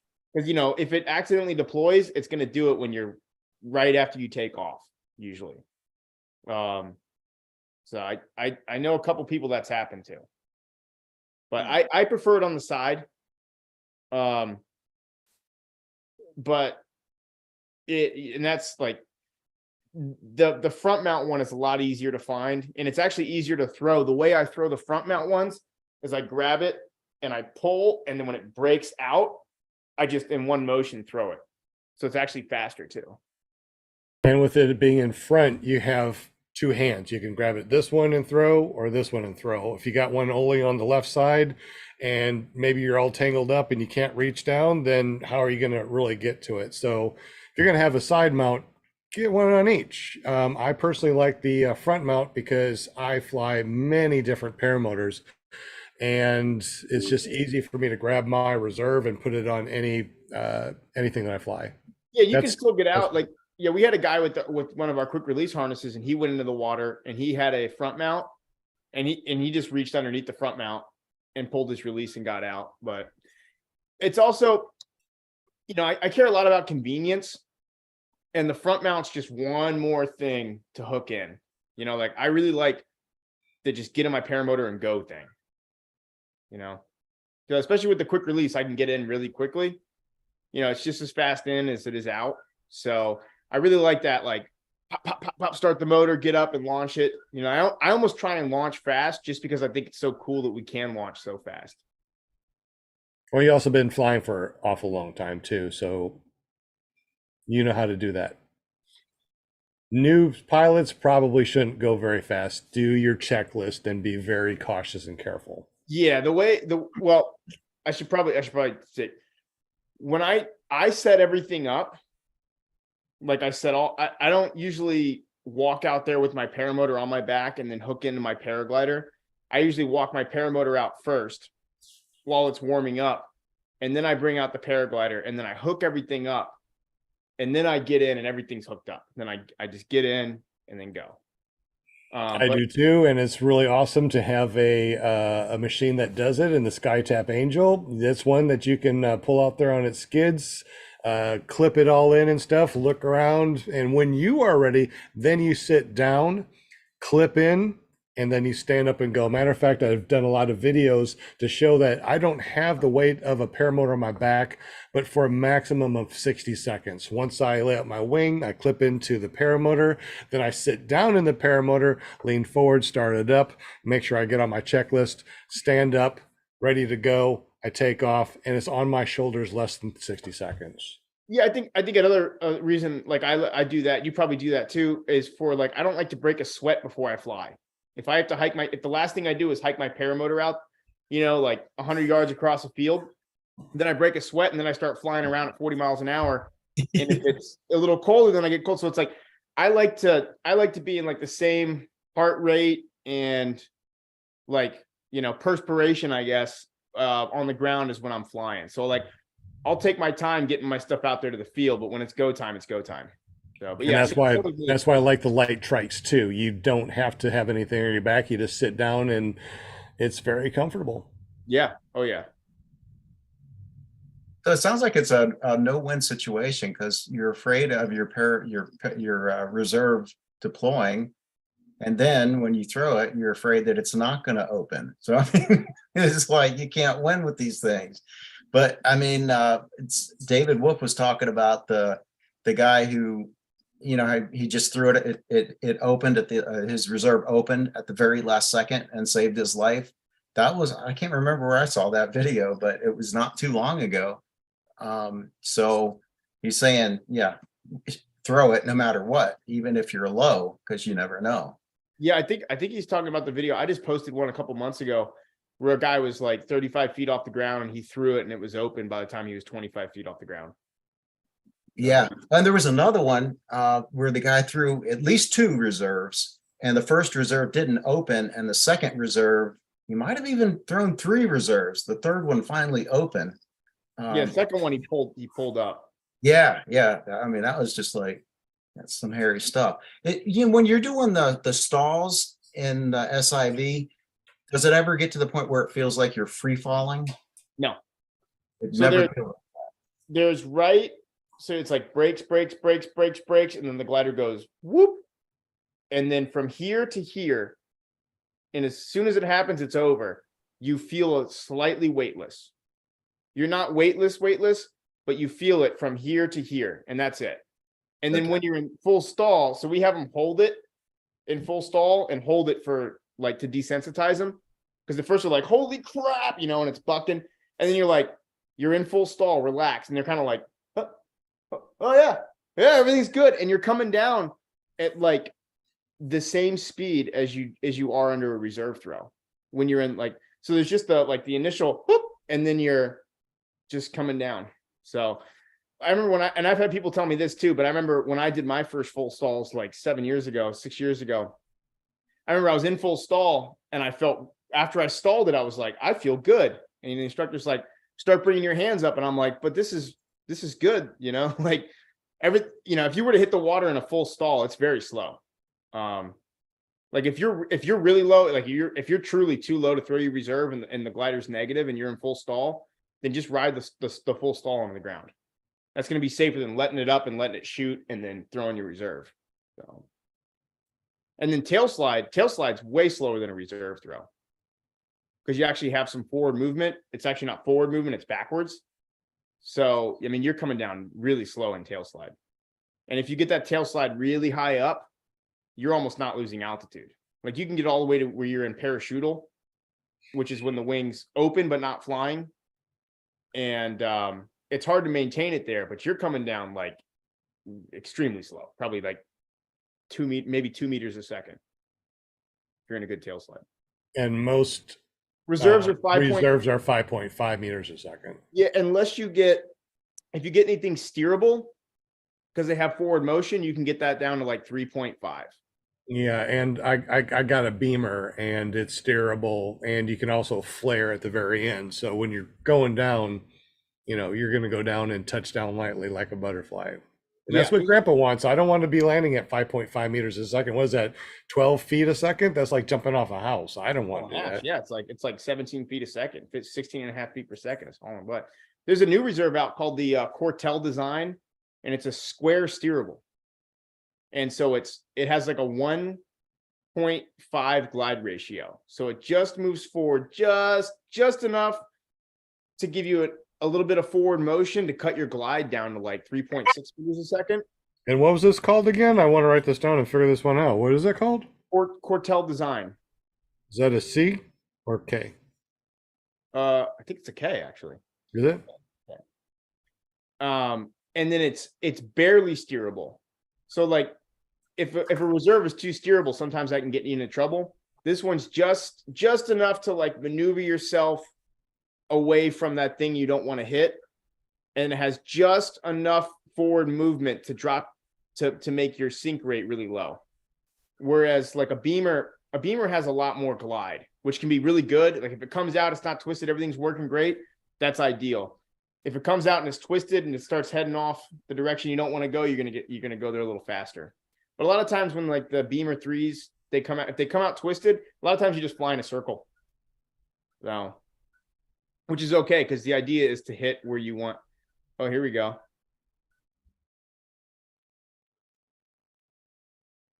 So what are we watching right now? Full stall. He's trying to find the tail slide. He's pretty much got a tail slide right now. He's not tucking his feet. He's kicking them all over the place. And he's out with a little cravat. So right now he should wait, shift left, pull left brake. Oh, he restalled it. And he's still got to tuck those feet. Not tucking them. Wait, shift left, pull left brake. Now, yeah. And because he's gone around, I was going to say, yep, time to throw. Because once you go around 3 rotations, time to huck it. So, yeah, once you go around 3 rotations in a spiral, I say it's time to throw. And there's nothing wrong with throwing a reserve if you need to throw a reserve. It's better to throw a reserve and land hard and be alive than to try to shake this thing out all the way to the ground. So don't be afraid of throwing a reserve. It's designed to save your life. Yeah, nobody ever gets it. When you throw what you should do when you know somebody that throws a reserve is next time you see him in the bar, you buy him a beer. Because you never give anybody a hard time for throwing. You don't know what they saw, and if they're playing it on the safe side, then that's good. Exactly. So I was on mute. You probably didn't hear what I said, but Dave Wolf's, did you hear me say that about, he sent it to me, he was wanting to know if that's what you were referring to. But if this guy hadn't, if he wouldn't have thrown his reserve with what he had there, he still would have been okay, right? Landing in the water. He would have been okay. He would have gotten a bunch of water up his eyes and in his nose. You know, he was sitting there going, you know, shit. Yeah. But he Yeah. would have- and that looked like a relatively mellow wing. So, but I mean, there's certain wings, you know, like an A wing in a flat down spiral is actually not that bad. Now, like an acro wing in a flat down spiral, you'll pass out. Really? Yeah. And if you hit the water in a flat down spiral on like an acro wing, like you're hitting it like 75 miles an hour. It's not the down travel, it's you swinging around outside the glider. And acro wings have way more power and way longer lines. So, you know, like if you're traveling around the outside of the glider and you're only this wide as opposed to this wide, out here is going to be twice as fast because you're spinning the rotation is the same, but you're so much further out that the actual speed you can clock in at 75 miles an hour on the outside. Because you're further. Yeah. To make the same rotation, you have to travel faster. Yeah, and you like when they say like you can pass out in a spiral, like I remember for years of flying like conventional beginner wings, I was like, man, I don't really see like the G's that they're talking about, like the build that they're talking about. Then you get on an acro wing and you're like, oh yeah, no doubt in my mind. Like it's a completely different animal. How do you get out of a spiral if you're locked into it or you feel as though you are? Opposite brake, but you got to be mellow with the opposite brake. You can't just rip opposite brake. But it also depends. Like let's say you go flat down, and you know usually that's because you're pulling inside brake. But if you let off that inside brake really slowly, then it doesn't jolt the glider, and a lot of times it'll stay in that spiral. Or if it's a beginner wing, it will exit that spiral if you go hands up, but it'll exit it after doing 5 more rotations, which is not ideal. So what you want to do is bring your hand up quick. The inside hand, you bring that up quick, kind of jolts the glider. It'll make you exit quicker. Ideally, you want to pull a little bit of opposite brake, but not too much because you know you can flip over the other side. But let's say you're locked into a spiral and you're pulling outside brake and it's not working. And if you're on an acro wing and you just pull outside brake, not a lot of times, but it cannot do anything. Like if you're really locked in and then you pull both brakes. And you just slow the whole program down and then you can exit. Okay, so you try basically worst case scenario, you try and stall it equally. It's not a stall, it's so loaded. Like when you can pull really hard and you're like, and that's all you're getting, but it'll slow the wing down enough to where it relieves a lot of that pressure and a lot of that G force. And then once there's not as much G's, you can actually exit it. Okay. I have real quick questions since you do inspections on wings. I know that on a standard regular wing, we have a Kevlar core with a nylon sheathing. Now I've heard on high acro wings, some really good acro wings, that the core is different so it doesn't stretch in the high G's. What is that? Dyneema. And what's the difference? Why don't we have that in all the other gliders? Is it more expensive? More expensive. It's so with acro wings cost a lot more to build. There's a lot more stitching that goes into it, thicker materials, thicker lines, more lines, and they're cheaper than like any other wing. And the reason is because anybody that's stepping up to those really high-end uncertified acro wings is pretty much got to hook up anyways. So like the company Air G, you can buy direct from Air G, no importer, no dealers. And they're some of the cheapest wings you can buy, cheap by price, not by the way that they're manufactured. And that's just because that anybody that's flying like an Emily Air G is already a top level pilot. So, but yeah, it's price and cost. You can see a lot of that in the way they stitch up gliders, like, you know, double stitching costs twice as much hourly because they got to run everything through the machine twice. If it's single stitch, it's a lot cheaper. So. Okay, interesting. I think that we still got a ton of questions. And We line did. diameter doesn't necessarily mean the line strength either. Like you can have lines from different companies that are thinner, but they're actually stronger than thicker material lines, depending on what they're made out of. So it's Are they pretty mostly Kevlar, or are they different in different gliders? most of them are Dyneema. And then and the way you get the strength is by going thicker and thicker. But you can, yeah, there's different ones. Yeah. There's only about 4 companies, I think, that make glider lines. There's not too many of them. Okay. And then companies get their own custom color glider lines, you know, like Ozone's purple is different than everybody else's purple. So Okay. I know that we got a ton of questions still. How many questions we got left? Do we have to go for another 5 hours with all the questions? 5, 6, somewhere around All there. right, sounds good. I'll start us off. Andrew, okay, so Tony Marzano was saying that it says that our EFI on our Skytap is working awesome.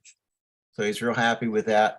And nice. yeah, they're real happy with that. And he's asking about the warranty on the starter. Is that covered under the year warranty? Yeah. Okay, cool. And Jim? Then, let's see here. But to get that covered under warranty, don't mention that you have EFI. I won't say nothing. Okay. So for people that don't know EFI, can you explain EFI real quick? Electronic fuel injection. And what's the difference between a regular carburetor that we have and an EFI? Oh, it's a lot more precise. So better fuel economy. I think you get a little bit more power just because everything's, you know, carbureted's kind of the old school way, but it's a lot cheaper to go carbureted, a little easier to work on. But So it is still a carburetor, no, the EFI is fuel Nope. injection. or it's actually fuel injection. So Yeah, it's not cheap. So the difference between a carburetor and EFI is the difference between a carburetor and fuel injection. Yeah. And Yeah, that you don't need to EFI change when you're flying at different heights or going to different altitudes. It still works regardless, unlike a carburetor where you have to tune it to your altitude. Yeah, I actually had a guy that he might be the best carburetor builder like ever. He used to build them for like the jet skis that do backflips. He used to build them when all the dirt bikes were 2-stroke. And I gave him an engine a couple years ago, and he put one of his special, it's called a full spectrum carb, and he put one of those on there. And I didn't really believe that it was going to make that big of a difference, but this carburetor actually produces up to 12 psi of pressure in the carburetor. So it atomizes the fuel, and it atomizes the fuel so much that the spark plug it doesn't look, it's white. It doesn't look like there's any burn on it. So you can't actually tune it by looking at the spark plug. He had these little things that he hooked up to it, and he put it in a computer, and he was sitting there tuning it that way. And he was sitting there like, we're running the engine up, and he's like, you hear that? And I'm like, no, I don't know what you, he's like, all right, I'm gonna do this. He's like, you hear the difference? And I'm like, no, I don't hear what you hear. It's like, you know, I don't have a good musical ear, but that thing was ripping. And he only made one. He wasn't into the mass production. He all of his orders were custom, so it wasn't going to work out for customers and stuff. But yeah, he put a high, they call it a high pressure carburetor on there, and that thing was amazing. So it would spool up with a Helix prop just as fast as a normal Viterazzi spools up with an E prop. That's how responsive it was. So Interesting. Great. All right. Next. So Never Trust a Skinny Chef Shane wants to thank you for helping him with his pulley setup on his wing. But then he was also wondering if it's safe to do a horseshoe with a paramotor during flight. He wants to do it outside of the SIV. which wing is it? He never mentioned that. Hopefully got he it. will. Yeah, if you want to ask me that, what wing you got, Shane? Yeah, there's a little bit of a lag, and I see that he also asked another thing, asked our guest how his pet pig is doing. So we'll ask you about that while we're trying to get Skinny Chef to let us know what kind of wing he has. Scipio, our pet pig is doing good. Scipio? Yeah, Scipio africanus. We named him Scipio because there was this Carthaginian general that was just kicking the shit out of Rome in every single battle for like 8-9 years. He was just a tactical genius, and he would bring these big old elephants into battle and just run right through the Romans. And when he finally lost a battle, he lost it to this general named Scipio, and his tactic was, when the elephants charged at him, they had pigs in cages, and they took the pigs out and they made the pigs squeal. And it was such a high pitched squeal that it scared the elephants, and they turned around and ran the other direction and ran right through through their own army. And went in there and finished them off. So when I first got the pig, I picked him up, and he screamed so loud. I couldn't believe, I thought they were going to call the cops on me at my house. Like, cause it was just like a bloody murder scream. And I was like, what am I going to name this guy? So I was like, it's got to be Scipio. But, yeah. That's great. Yeah, he's doing good. He plays with my dogs. Like, I know exactly what you're talking about, because when Robert was growing up, we had our little farm and we raised a pig. So he was like a pet. But I remember, yeah, they're very loud, very obnoxious, and they oh yeah, tear things up. Yes. yeah. It takes like 6 weeks of picking them up before they stop screaming. Yeah, So, that's funny. Good story though. That's good. Yeah. Shane has said, I think he said it's a link 2. if he's high on the weight range, I wouldn't do it. If he's low on the weight range, it's okay. The link is one of those wings where if you're low on it, if you're low on the weight range, you can do a lot more stuff than if you're high on the weight range. It's more dynamic, and things like asymmetrics are a lot more aggressive. So it depends on how his loading is. But if you're highly loaded on that wing, I wouldn't do it. What altitude would you suggest to be able to do something like that if you're going to be paramotoring and trying some sort of SIV away from an SIV clinic? Minimum, absolute minimum, 1,500 feet. Because you want 500 feet to try and sort it out, and then 1,000 feet to start worrying about your reserve. So really, the higher the better, like 5,000 feet and higher, just to be able to do the acro, just in case something screws up. Yeah, I tell Shane, if you want to do it on the link, I'd say first just come out, just come out for like a tow or two. Like if you're stopping by, dropping a wing off or dropping a harness off, or whatever, come out there and just jump in for like a day class, and we'll do that stuff. It's better over water, it's safer over water. And if he wants to do it on his paramotor, you can fly your paramotor up, and then I'll just be on the boat. And if something goes wrong, then you still got the water. So. I don't like pushing anything when you got the tools, Walter's asking, does the square corners of the Skytap Angel frame pinch big boy arms? Like if you're a bigger guy, does the square corners of the cage, I guess, is what he's saying, does it pinch Get in the way. bigger guys? Square corners. Like I think he means in the comfort bars. That's Oh. probably what he's talking about. That's what I would think. We have ours angled, whereas like the flat top comes out and it goes over, and then ours is angled so it's smoother. Ah, I've never had any pinches or anything on my Skytap Angel. I can do all sorts of weight shifts with my body and nothing pinches. So, and that's when I was flying, and I was a big boy when I was flying that too. Any other questions? Yeah, James is wondering what topics are you going to cover in your Bad Apples workshop or seminar?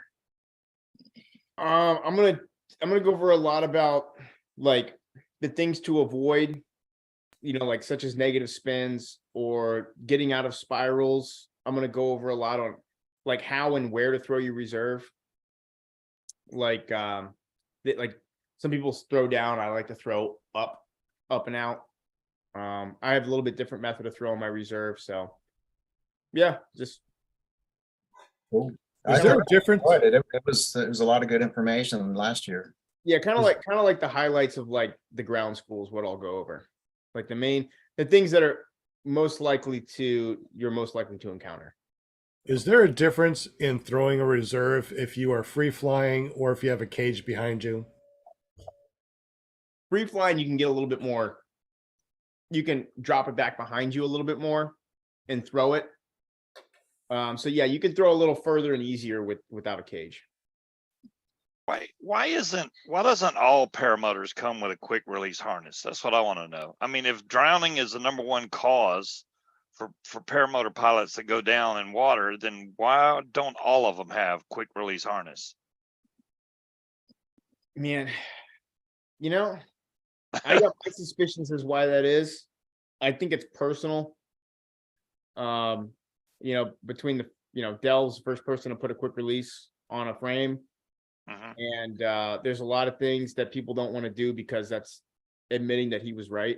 That's the only thing I could think of, because they use them in all the helicopters. Like just about every single military vehicle has one. Ultralights have them. Drag racing cars, NASCARs have them. Mudding trucks have them. Right. I don't think it's copying at all. There's a billion designs of pins. Oh, you stole our design. We made a pin look just like that. No. I think it's because with most other sports, nobody's in your face about it, So it really should. I think if they ever started regulating the sport, that would probably it'd be reserve that you got to have. It'd probably be quick release harness, and it would probably be netting strong enough to protect you from the cage. Like if they're going to regulate it, it's like, what else would you regulate besides like the main safety things? But for me, it's like, we all wear helmets. And nobody really ever hits their head in paramotoring. Right. We all throw reserves, and those are rare to throw. But like the netting and the quick release is kind of like, that's a no-brainer. Now the quick release on fixed hang point frames like the Angel or the flat top, it can make it less comfortable. Like for me, I'll give up comfort all day for safety, but the quick release harness on a swing arm frame, it doesn't give up any comfort at all. So, because when you stand up, the swing arms come down on your sides, and it relieves any pressure in your groin. Whereas fixed hang points, it's the shoulder straps are pulling against the leg straps. So I can get it for like conventional frames. It's uncomfortable. Some people never fly over water ever. But for swing arm frames, like if you're flying over water, then you should definitely have one. Well, I got a question for you. What if I have the regular ones and I got a buckle leg, and a chest and a chest? Is there somebody that can actually make these things for my particular model, even though I don't have a quick release? Yes, I can put a quick release on any harness. So Obviously I knew that. I was just trying to word it to where. If you mail it in, most of our sewing and rigging stuff takes a couple days, so we usually have it in the mail 48 hours later. But I cut off all the old buckles and put the new quick release on. And what does that usually run? That's $150 for our version 1, and for the one that's like you grab it and twist it is $175. And I've had people send me their free flight harnesses that have come out and done SIVs. I've actually had them send me their free flight harnesses to get the. Man, that's a good deal. I need to send here's my harness. I want a quick release. Yeah. And then I bring out the sewing machines to fly-ins, and I pre-make all the quick releases, so I don't have to go through the whole process. Because if I just do one, it's like an hour and a half. But if I pre-make everything, I can put it on your harness in 20 minutes. So I bring that out at the nice. You can do it right there. And I bring my line making sewing machine, so I make lines for people right there. And yeah. Just gonna have to drive about 30 hours to get to one of these fly-ins that you go to, I'm sure. Well, besides Florida, that would be a little closer, I guess. So you're going to the Bad Apples fly-in? Oh yeah. Any other fly-in that you're going to go to with your equipment? Swanee. I'm sorry? Swanee. So you're going to do Swanee and Bad Apples this year, yes? Yep. And then I'm contemplating Moonshiners. And then, you have that one that's coming up that Skinny Chef was talking about. I'll probably go out to that one and bring all my stuff out. Fly it for gauge. And then there's one I want to try up north. God, who's putting that one on? There's one that takes place at the end of summertime, middle summertime, like right after Bad Apples. I want to go up there to that one this year. Dave Purden flying. That's the one. That's an awesome fly-in. I've heard about that one, and that's that's East Coast. So You will Yeah. love All right. Any other questions in the super chat? it. Yeah. Let's see. Okay, David Wolf. Well, first of all, I guess I missed Dave Ruff's question. How do you get a student to do a nose down? They scare me to death, but I want to face that fear.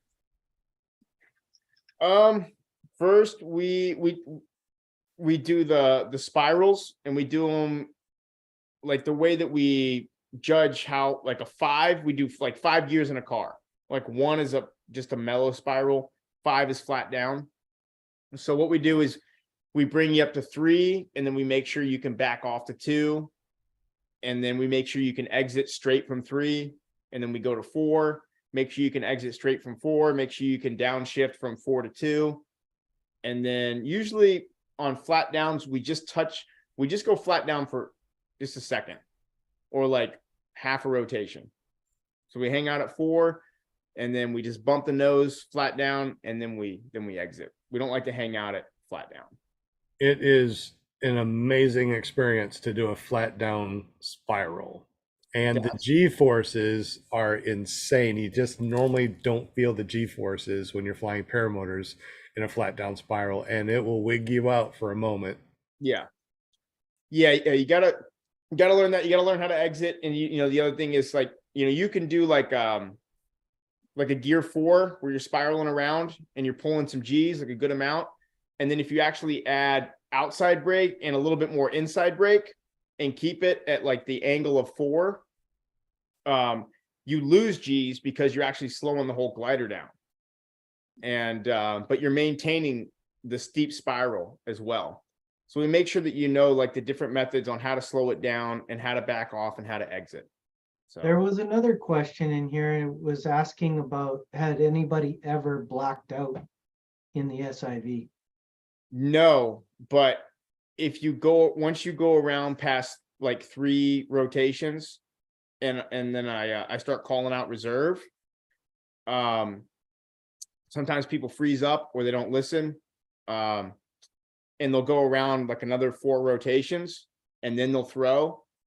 And in my mind, I'm like, okay, he might, he's getting there, so there's been times where I'm like, guy's not reacting to what I'm saying, he's spiraling, and then the reserve comes out. But there's been, I think, 2 times where I was like, I'm screaming reserve, and it comes out, and they're not quite aware of, they're like, yeah, and I'm like, man, that was too many rotations, dude. Like, what took so long? And they're like, well, I was trying to get out of it. But yeah, that's happened, but nobody's blacked out, because we don't use gliders that are that powerful. Like, we like to use real safe gliders, so you can do some crazy and stupid stuff and it's going to save you, rather than pushing it. Usually when you get to those gliders that can pass you out, you're very far along that process. Like, we've had some people take out some hot gliders, but they were, not first SIV. They're usually excellent, or they're always excellent pilots, and they always know how to handle themselves in that stuff. But we discuss everything before you do it. So if you do something that we didn't discuss, that's when I start flaring up, But if anybody came to me and they're like, yeah, dude, I'm going to take this hot wing and then do four flat. And I'm like, no. Like, you get 1. Like, if you're going to touch the nose down, you get 1. And after that, I'm in your ear telling you to get out of it. And then if you go around 2 more times, and I'm assuming that things are getting too hot too quick for you, and I'll start saying reserve throw. So That's interesting. Deweese Milstead said, where would you recommend mounting a reserve for a trike buggy? on your side. If you can get it like in front of you, but don't put a reserve here.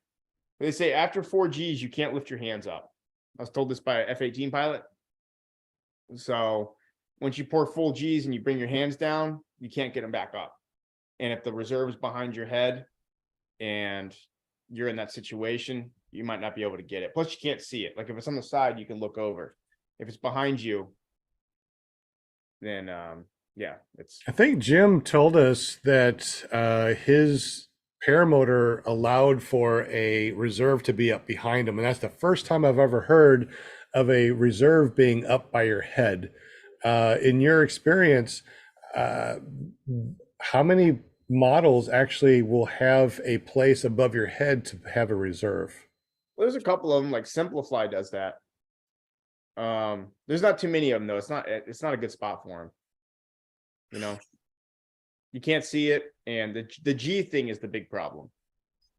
Now, it does do good for weight distribution because the higher the weight is, the lighter it feels on your back, but I wouldn't recommend that. Yeah, Jim said that there also was a big drag, like a wind drag, so it kind of slowed it down a little bit. Yeah, and it's blocking your prop. You know, your prop needs to eat, so you're cutting off the air from it at the top. So Interesting. Jim, was there any other questions in the super chat? I think we've got pretty much everything. I mean, there's a lot in here, so we definitely could have missed something.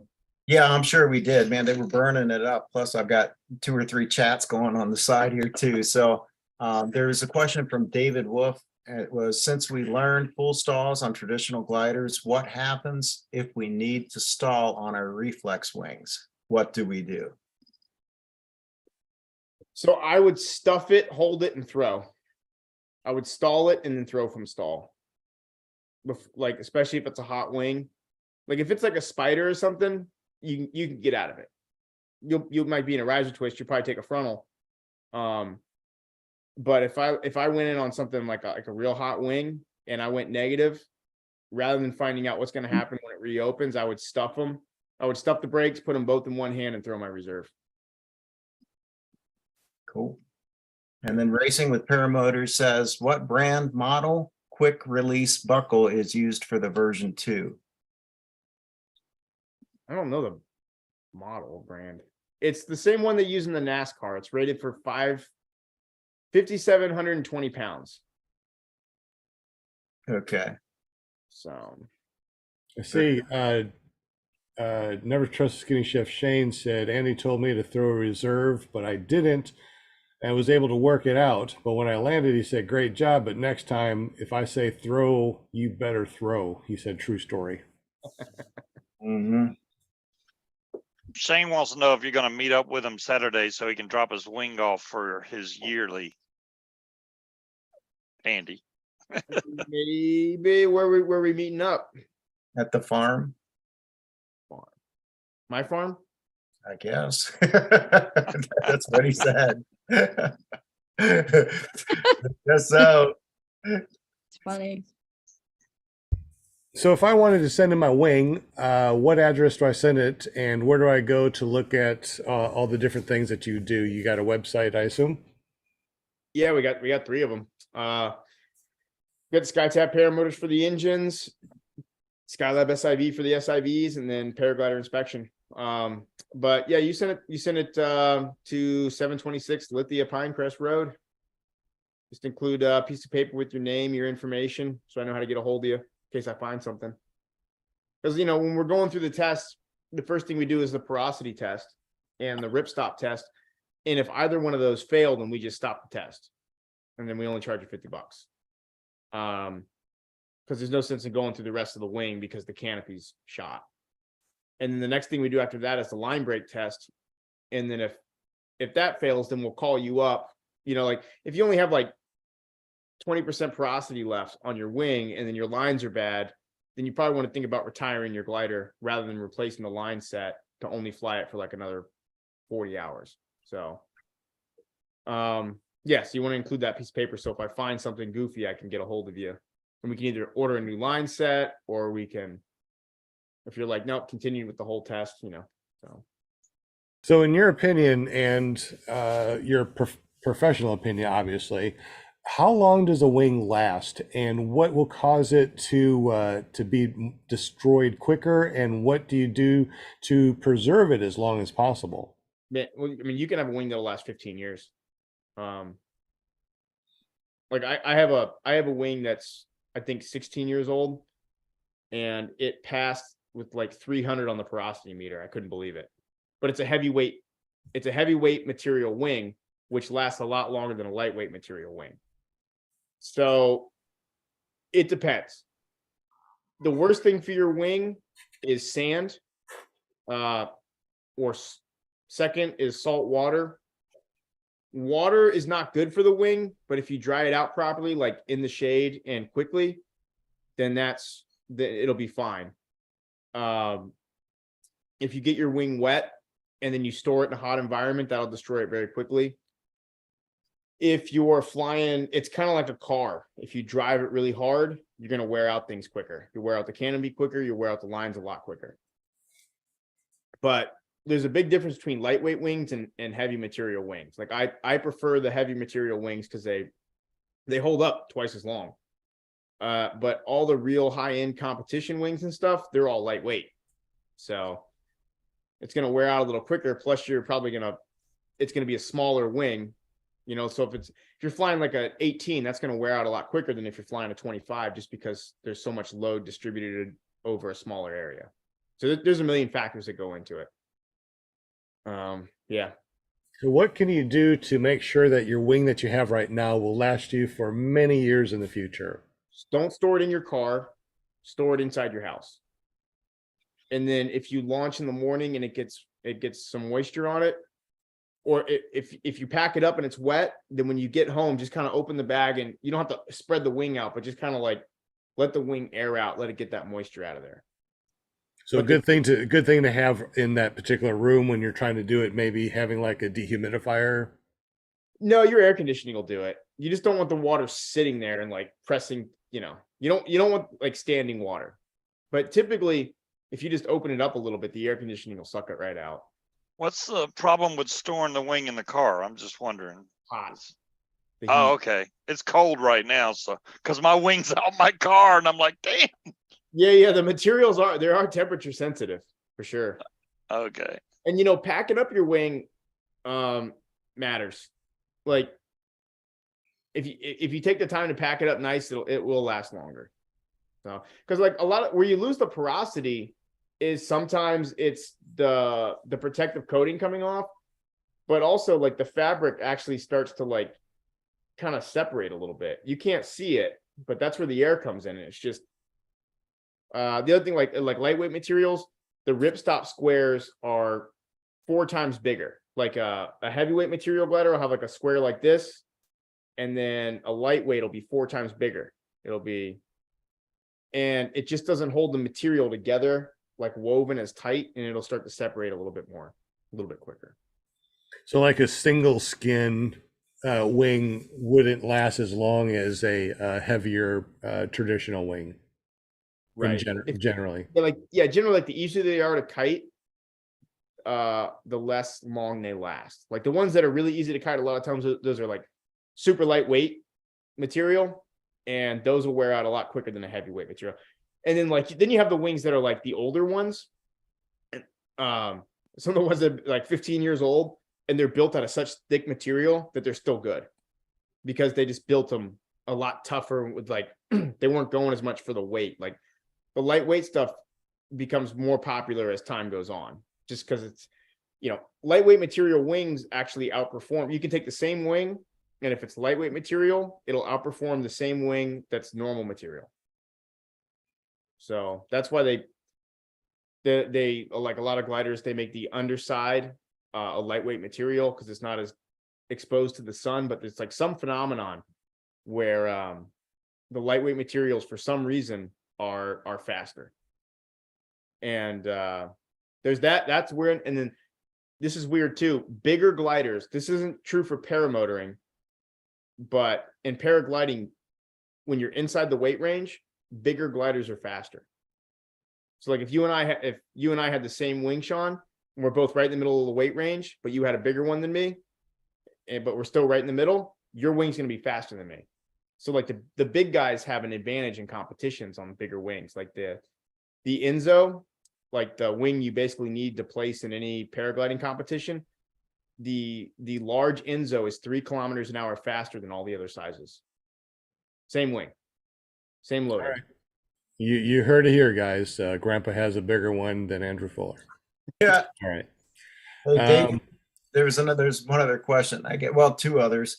But David Wolf, this is referring to the stall. He's saying, what about a drift air? So are you saying there's no saving it? Yeah, stall it and throw it. Stall it and throw it. Yeah. Definitely on a drift air. And then Fly Swamper was, you had mentioned that, a calendar, a glider can last, many years or whatever, but he's wondering if there's a magic number of hours. Typically, like it's different for free flight and motoring. Till the canopy goes, it's hard to quantify it. Like I can pull wings out that are like, I have that 16-year-old wing that still passes on excellent with porosity. And then like I failed a couple wings with porosity that were 3-4 years old. Just depends on how it's the beach that really kills them. But it depends on how long you let it sit out in the sun and stuff. But 10 years is what I'd say. So like with reserves, the rule on reserves is after 10 years, you get a new reserve. Just from the material starting to go. Even though it hasn't been opened or deployed or whatever. Yep. Okay. Yeah, no matter what. Yeah, 10. And also, you don't really want a 10-year-old reserve because the technology in the last under 10 years is so much better, right? 10, 12 years ago, the rounds used to oscillate coming down. Now the rounds, they barely oscillate. Whereas that's why they came out with squares, because the squares stopped the oscillation process, but then the rounds got better. So just from a technology, from like a technology standpoint, you want the newer stuff, but from a material standpoint, the rule of thumb with everybody is after 10 years, you get a new reserve. So That's also like, if your tires, most places are not going to patch up a tire that's older than 10 years. It has to be under the 10 years. So 10 years, we're talking about plastic and rubber. It doesn't last that long, and it's supposed to save your life. So, why mess with something that's supposed to save your life? now I've been told that they can actually make glider material that will last forever. They just don't. No. Sorry to break that to you guys. Well, but like you said too. Now imagine having a glider that lasted forever, that had 2010 technology. Right. You wouldn't want. You still wouldn't want that, even though it would work fine. Right. So, I understand. Any other questions? Did we miss everything, or do we miss anything else in the super chat, or we get everybody? Looks like we got it. What was I see? Racing with Paramotors. We got that brand model. The meet up at the farm. Yeah, I think. What about drift? Yeah, we covered it. Excellent. Any other questions for Andrew from the panel? Yes. Okay. Yes. Okay, go for it, Linda. Okay. So Andy, have you done much trike flying? Not much. Have you done it before though? Oh yeah. Yes. Yeah, but probably my last 3 times on a trike was flying somebody else's stuff. Where they're like, Okay. hey man, try out the new trike, and I jump on it. So you can do tandems on the trikes if you want. Oh yeah. Yeah, no, trike's a lot easier. Especially with tandems. Okay, so you prefer trike tandem as to paraglider tandems. No, I prefer foot launch because it's more fun. Oh, okay. Yeah. Oh, but- really? I would For- not be good at that. Yeah. Running full speed. You'd be fine. Yeah, you'd be fine. That's why the trike, you just, when I went on my first, trike tandem in May. And yeah, you just, you sit in that seat and then just hold on, when you go up there, just grab onto those bars right there, and I was good to go. But I don't know about as far as like the free flight, sitting in that little seat. The only where everybody messes up, and the key is you have to expect it. On foot launch tandems, probably, I'd say minimum 6 out of 10 people will try and sit down on takeoff, and they'll try and sit down on landing. Landing's not a big deal, but takeoff, it can stop the launch and you have to restart. Or Oh. sometimes if you're far enough into the launch, if they sit down, they can't quite get down to the ground because they're flying enough, and then you can pull it off. But it doesn't matter what you tell them, they'll do it. Like if somebody's a sitter, they're a sitter. The only thing I actually tell people in my tandem speech is less than a minute, and most of it is just keep running and don't sit down. That's virtually the only thing I tell somebody. It's like, I'm going to pull the wing up, and then we're going to turn into the wind, which is that direction, and then don't sit down. And even if that's the only thing I say, it's still 50-50 they're going to sit down. That's the only problem. And it doesn't do anything. Oh. If you got a strong cage, you don't break anything. You just like, they sit down and you're like, hold on, get up, you know. Sometimes you can get them to stand back up and you can just keep running again. But Okay. Racing with Paramotors asked, what model or brand, I don't know if he's already asked you that, what brand is the quick release buckle for the version 2 of your quick release? It's the NASCAR one. I'm not sure which one it's called. There you go, the NASCAR one, Racing with Paramotors. Perfect. Did we ask Deweese's question about the reserve mount? What do you recommend mount? Where do you recommend mounting a? Yeah, we did that one. Okay, good. Side. I think we got it then. Yeah, I think we're caught up. Finally. Oh, we lost our host. Well, man, He Step run off out the, a see, minute. he's going to get his glider out of the car. I need to do the same thing. I know, He's right? like, oh shit. he's gonna send it. He's We were talking back. about you, Sean. Man, it's been an awesome show, Andy. I Yeah. mean, I learned a lot. I mean, I'm did. glad we do this so you can learn something every day, you know? Yeah. No, this is Yeah, Thank great. you very much for coming on. Yeah, thank you.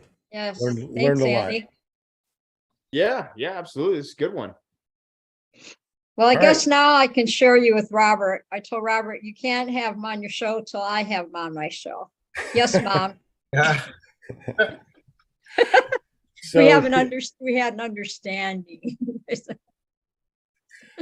so Yep. can you tell us a little bit about, or can you tell us how to get up with you for all your different businesses? And we will send you off since it's after 9 o'clock my time, Central Standard Time. You can contact me on Facebook. You can get a hold of me through one of the websites. To be honest with you, I like when people call me. Then we're not messaging back and forth. The phone rings, they tell me what they need or what they're looking for. We ask all our questions, we get it out of the way real quick, or we can spend an hour talking. But preferred if you give me a ring. But yeah, Facebook is easy. You can email me through any one of my websites. And for people that are listening to this right now, they're like, okay, I want to call up Andy right now. What is your phone number? 813-391-0237. So now you got his number, 867-5309. You'll remember that forever. Well, thank you so much for being on the show, bud. And thank you for being on it every single year. So that means that on our 5th year, you're going to have to come back again and tell us about your next adventure, your next business, and the next thing that you're going to be doing. Yeah, sure thing, bud. Yeah. Absolutely. Well, thank you so much. We definitely appreciate you. And you're more than welcome to leave if you need to. We're going to go ahead and say our goodbyes to the world, and then we're Audi 5000. So thank you very much. We definitely appreciate you, buddy. And all your Yes. links are down below. So if you want to get up with Andrew, just use any of the links down below. Excellent. All right.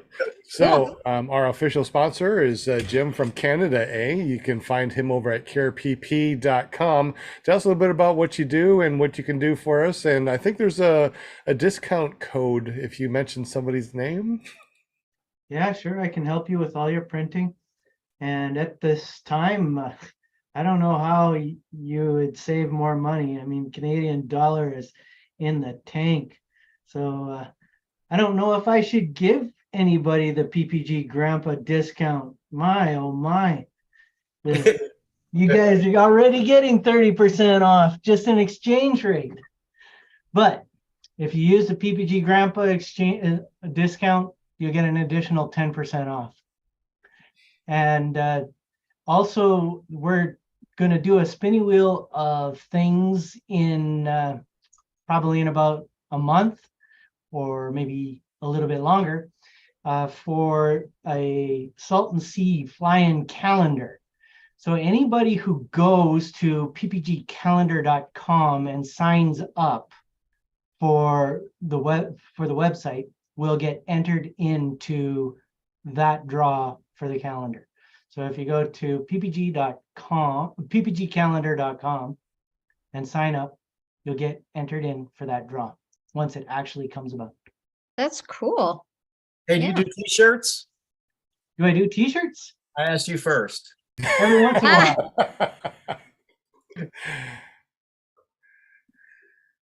Do you?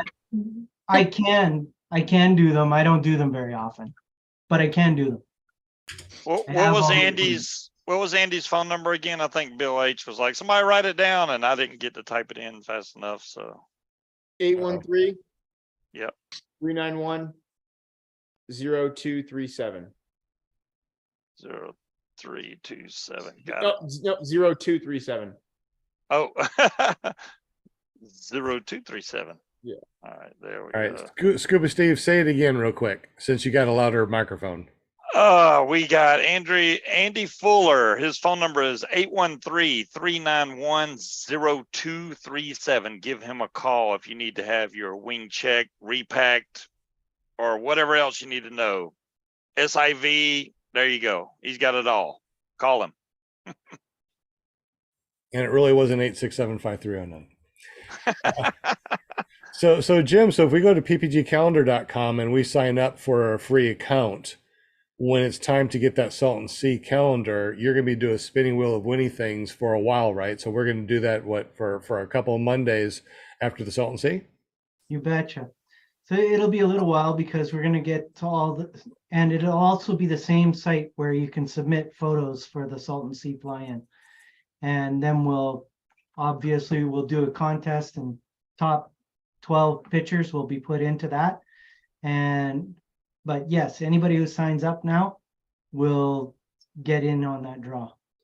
So let me ask you something real quick. What if they go to carepp.com and sign up for a free account? Does that a double one? Is that another name that can go on that spinning wheel of Winnie things? They might be extremely confused because they won't figure out how to sign in or sign up. Gotcha. All right. Just trying to help you out with getting more people Hey. on your site. They'll be good. they'll be like, Jim, where the heck do I sign up? So I like that. Also too, so if you go over to paramotorarkansas.com, sign up for a free account, we'll also add all of your names to a second spinning wheel of Winnie things to get a free calendar. Sounds good. Exactly. All right. Well, thank you very much for everything that you do for us, Jim. And obviously you have maple syrup smelling money up there. And if you haven't been to Canada, you better go there and sniff some money. And then go over, check out carepp.com or check out his crazy shenanigans at careppPPG.com. We also got Will Fly from Will Fly PPG with a puppy on his lap. Yeah, my dog, my wiener. Yep, little black Hey, wiener. this is a family show. We're not going to show wieners on your lap. Come on now. So you do just the tip. We do you do amazing videos. How do we get up with you on your YouTube? And what do you have in store for the next couple of videos? Well, just last week was just the tip 6.0. Next week or the week after will be just the tip 7.0. So working on it. And yeah, you can go to youtube.com/willfly or just go to willflyppg.com. And every video I make is made 100% by yours truly. So yeah, check it out. And if you like what you see, subscribe and hit the bell notification, as Sean says. Absolutely, hit that bell notification. So you're saying that you don't have an AI computer person? I don't pay anybody to do any part of my videos. None. That is awesome. And you do amazing jobs on your videos too. So if you haven't Thank been you. there, make sure you go to willflyppg.com, check out his videos, hit that bell notification because he puts out some good stuff. Made with love. All right, we also got Scuba Steve, and he helps us out in the background too. So how you doing, Scuba Steve? And I'm I good. hear that you got a podcast on Friday nights. What's that all about? I do. I do a vaping show on Fridays. If you look up Scuba Vapes, you can find me pretty easy. I need to get with Will. You know, I'm gonna have to buy a van and get Will to decorate my van because his looks freaking awesome. I saw that van. I was like, man, I need something like that. It looks great.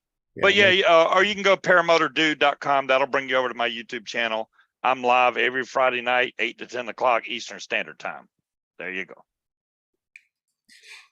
All right. Thank you very, very much. And of course, we got Linda Anderson. She's our PR girl. Do you have your pom-poms today, or are they stuck in a box away from the cat? Yeah, now that I have my kitty, yeah, the pom-poms, she would go crazy because she would think it's for her, and she'd be like all over, you know, the noise and everything. So Well, but that'd be she's a great really- video. Do you do your pom-pom? She's like, ah, ah, ah. yeah, I know it'd be entertaining when oh my gosh. Now this was really fun tonight. I really had a good time. Monday nights are always cool, but there was even cooler because Andy Fuller was with us tonight. Thank you so much, Andy. We appreciate you taking the time and hanging with us for a few hours. And thank you, chatters and listeners. And I really appreciate all of you. Much love, much love. And you can find me on Thursday nights on paraglidingtalk.com with my awesomest son, Robert Michaels. And I'm usually hanging in the chat or in the Zoom, you know how I am. I crash his show every Thursday, but it's a lot of fun. So y'all enjoy. You have a great week, and I'll see you on the next one. Sounds good. I'm like good. really not good at this. Sounds good. Hey, Andrew Fuller, do you have your own YouTube channel? If you do, how do we get to it to see your flying shenanigans? Skytap Paramotors. I don't really put too much stuff on there. I edit all my own videos too, and I don't like doing it, so I just don't do it.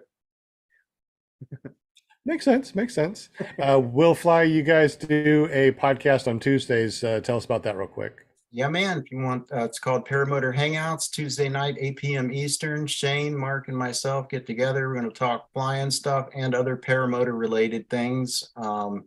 Just go to ppgshane.com. It'll take you right there.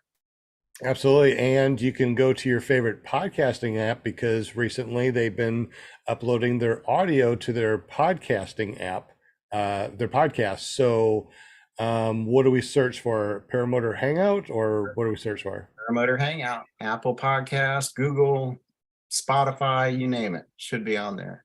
Excelente. Well, Andy, thank you so much for joining us. I cannot believe that we've gone through what 2.5 hours of show. Yeah, And that's amazing. It didn't just feel like like that, that. just amazing. And Couldn't pick his brain enough. I think we need to pick it another couple of hours. I think so too.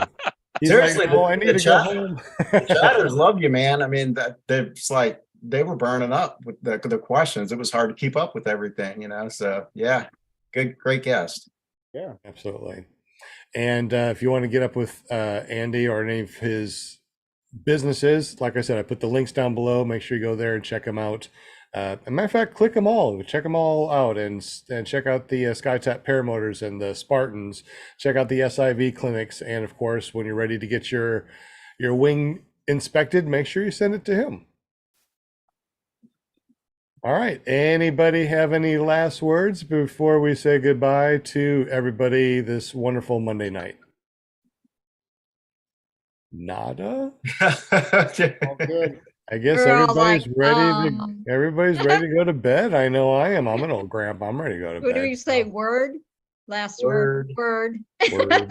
Word. Oh yeah, real quick about Word. We also got a podcast on Wednesday nights, paramotorgirl.com. Don't forget that one. Well, y'all have a wonderful evening. If you guys stay here, we're going to go say goodbye to everybody live stream, and we'll chat here for a couple minutes and, tell the secrets that, 42. We're going to tell the secrets of the universe, 42 and beyond. All right. Y'all have a wonderful evening. Don't forget, fly safe. Chatters, And much time love. flies just like paramotor pilots. So stay safe, and we'll see you next time on PPG Grandpa's Paramotor Podcast, ClearPropTV.com, and PairTalk.org. Peace. I love that. Peace.